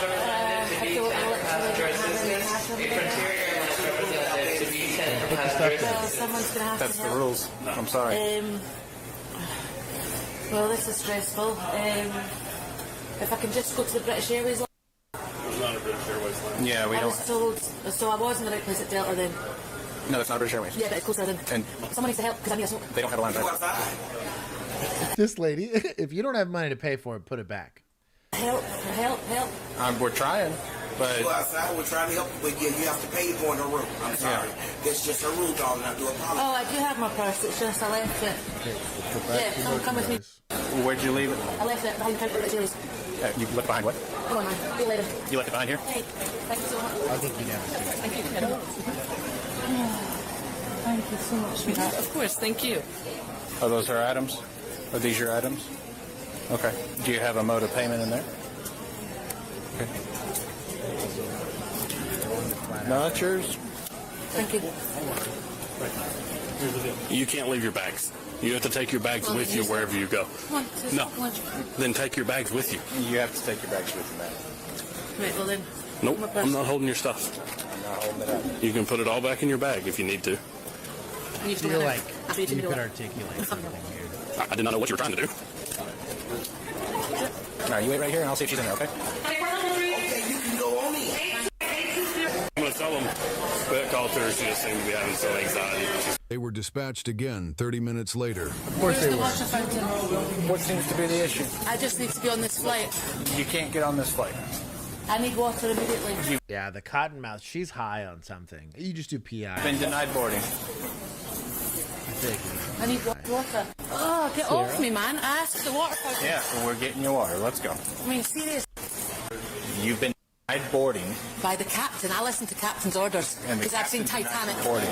I've seen Titanic. I am White Lotus. I am Titanic. Oh, my face. Off. Get out of my face. We feel like... Ma'am. Get your hands off me while I drink my water. Nope. Back up.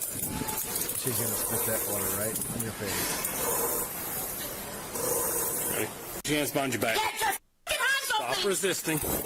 Stop resisting. Is it a bribery? Nope. No. I'm going to skip through. I'll get on the other side.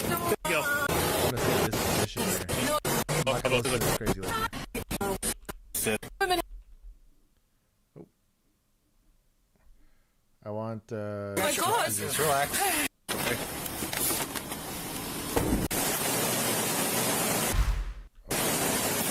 The woman was charged with disorderly conduct. Share your thoughts. That was it. Wow, disorderly conduct. She was hired in a kite. We'll do... I'm doing no points. We're just going to take points for society. This lady had way too much freedom of movement for how crazy she was being. We'll do one spicy one, as I said we would.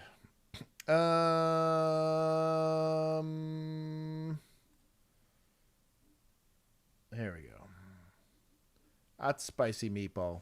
That'll give me time to give a send-off and all that. Danny, Christy, you need to chill. That does sound a lot like a mental health issue. You skip so much. All we did was skip her yelling a bunch. She's just crazy. Hired in the Empire State. Sarah? 918, just 43. This is 819, suspect vehicle, and shots fired earlier today. There are shots fired.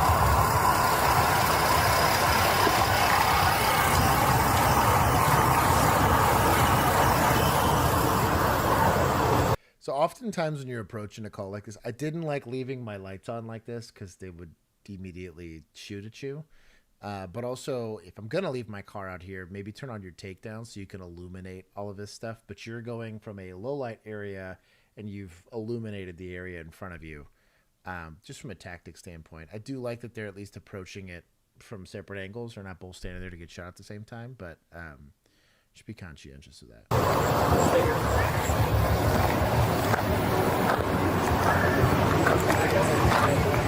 Why do we get pulled over? You got your ID on you? No, I don't got no ID. I don't have a driver's license, but it's not this though. My driver's license, it was fucked up. It's been fucked. So as the backup officer here, because I'm not engaging the driver, I won't want stuff in my hands if I can avoid it.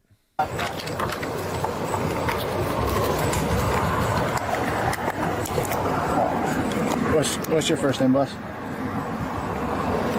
What's your first name? Plead the fifth. I don't have to talk. Well, you do because you're not wearing a seatbelt. So I didn't do anything. I know I took my seatbelt off when y'all came up. No, you didn't, because it's not even latched.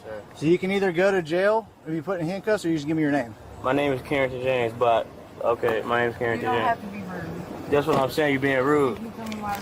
And you saying stuff that I didn't do. So I would prefer to see the articulation that we're investigating a shots fired call, and this car was involved in that. I'm getting everybody identified. You can easily articulate that. You have plenty of reasonable suspicion. If you've got a direct description of the vehicle, you're in the area where the shots got fired, then I would describe that. If he's just trying to talk to the dude and he's trying to leverage this for a citation, like, I'm not saying I wouldn't ever do it. It's just a very weak, very, very weak PC. Please don't do that. You're not wearing your seatbelt? I had my seatbelt. I just took my seatbelt off. So how did you have it on? I had it on like this. Okay, so you still weren't properly wearing it. When y'all pulled up, I did like this. So you still weren't properly. He verbally admitted to improper use of it. Yes, sir. I don't want to argue. I don't want to argue. I just want to get home. I appreciate. I just want to get home, sir. I don't even know why we even got pulled over. What's that? I don't even know why we got pulled over. Okay, well, we'll talk about that here in a second. Well, can you say it now? Like, ain't that the law? Like, no, that's not a law. I'm saying, is there a reason? Can you tell me a reason? That's not, there is a reason. Okay, can you tell us? I don't have to tell you, though. I don't have to tell you that now. So you don't have to tell articulating. That makes no sense. I didn't say that. Is your body camera on? It sure is. That's why the red light. That's why the red lights. Okay. Red lights. I just want to make sure. Because we didn't do anything. Okay. We didn't do anything at all. We didn't do anything at all. Sometimes it shuts off.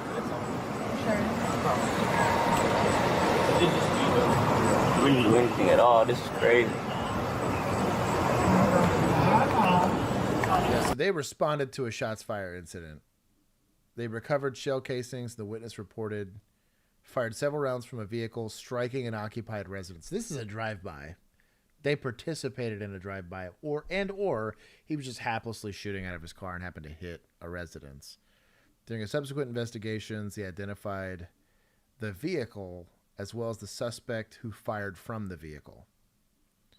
Likely to be armed and a suspect in a recent robbery. So they know exactly who they have pulled over. I would have articulated as much, to be honest, if I'm in his situation. So they didn't just happen upon this car on accident.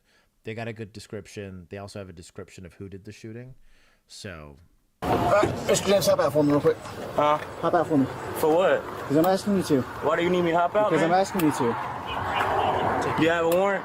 I don't need a warrant. Why do y'all need me? Do y'all have a warrant? Supreme Court says I can ask anybody in the vehicle out of the vehicle. It does. No, you don't. Okay. So I'm saying, do you have a warrant? Do you want to come out? Now, I will say this, his positioning is actually pretty good. Once you open a door like that, I used to physically also get my body in the way so that he can't just reshut the door. It also gets in the way of, oftentimes, typically people will sit on the gun, or obviously they'll have it in the waistband, but I have known a lot of people to actually put the gun in the door jamb or under the seat. There's at least one less place you can do it, but you have a nice, good visual inside of this car and can look back. It does create a baby crossfire situation if it's got really spicy, but at least you can see inside of the car. Once that door gets open, you make sure it stays open. He does have a secondary officer to help him with it, so that's good. But Out on your own, or do you want to be pulled out of the car? This is where they all run from, right here, this little lane here. So I'd be nervous about if they get him out. Not under his own power that I'd be worried about him getting. So why do y'all need me for? Do you want to be pulled out of the car? Bro, that's crazy, bro. Just articulate why you're doing it. Just and take a shot. Sorry, phoner, but articulate. I didn't do anything, bro. Bro, I didn't do anything. That is crazy.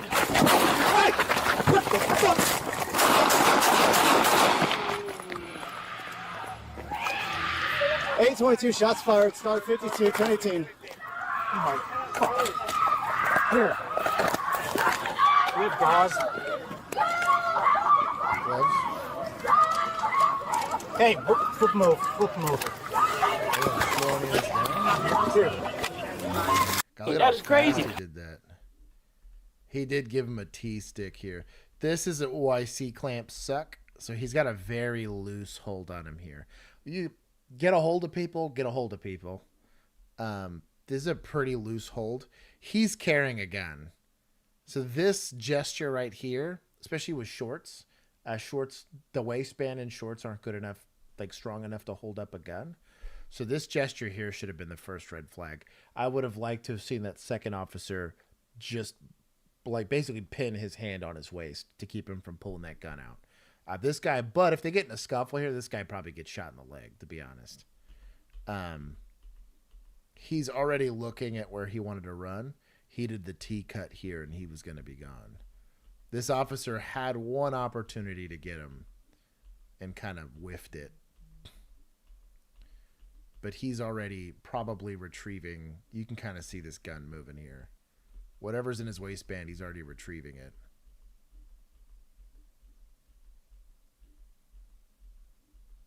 Let's see what we can see here.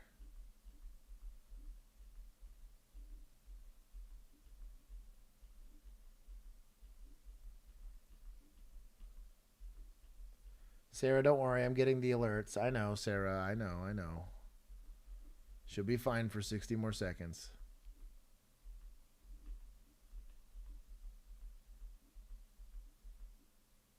That's a shot, I think.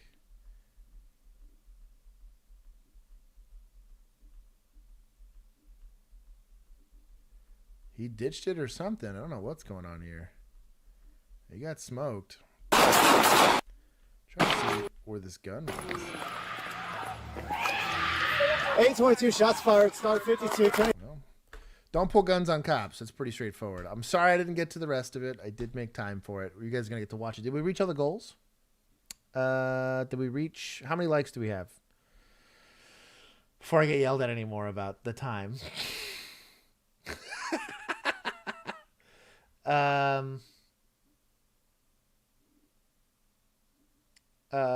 Let's see. How many... Those were his shoes. How many likes did we get? Can somebody tell me? I can't see it on my end. Crocs fired. Y'all need to chill. Anyways, the goal was 85. Did we get to 85? Time to play Black Ops 2 till next year. I do appreciate everybody that hung out with us. Thank you for hanging out. This was another trip around the sun, as the people like to say. We did almost double the size of the channel as far as subscriptions. Hopefully, we're going to hope to get over 20,000 subscribers next year. 83 likes. 84 likes. We just need one more to get to 85. 85! There it is.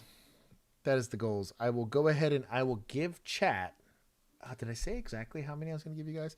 I will let you guys start off not in the hole. I am zeroing out all of these for next year. Everyone gets to start with a clean slate next year, and we will take a total for what we have. But I will give chat. Paint fill color. Oh, that's not the fill color. This one? There it is. 0. I'm going to give chat 50 for hitting the likes goal. You guys get to start with 50 next year. But since we're in a new year, some of these were bad. Admin ended with -500. Everyone's going to start with a clean slate. As you will. I'll allow vigilantes to start with 10 for putting together all this stuff and yelling at me in the chat. I will let the dogs keep their points.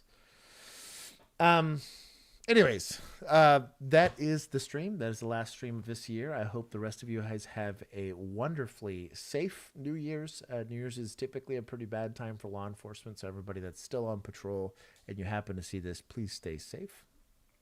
And then for feds start with -100. I'll bless that. Hold on, where are the feds again? That's a Keith rule.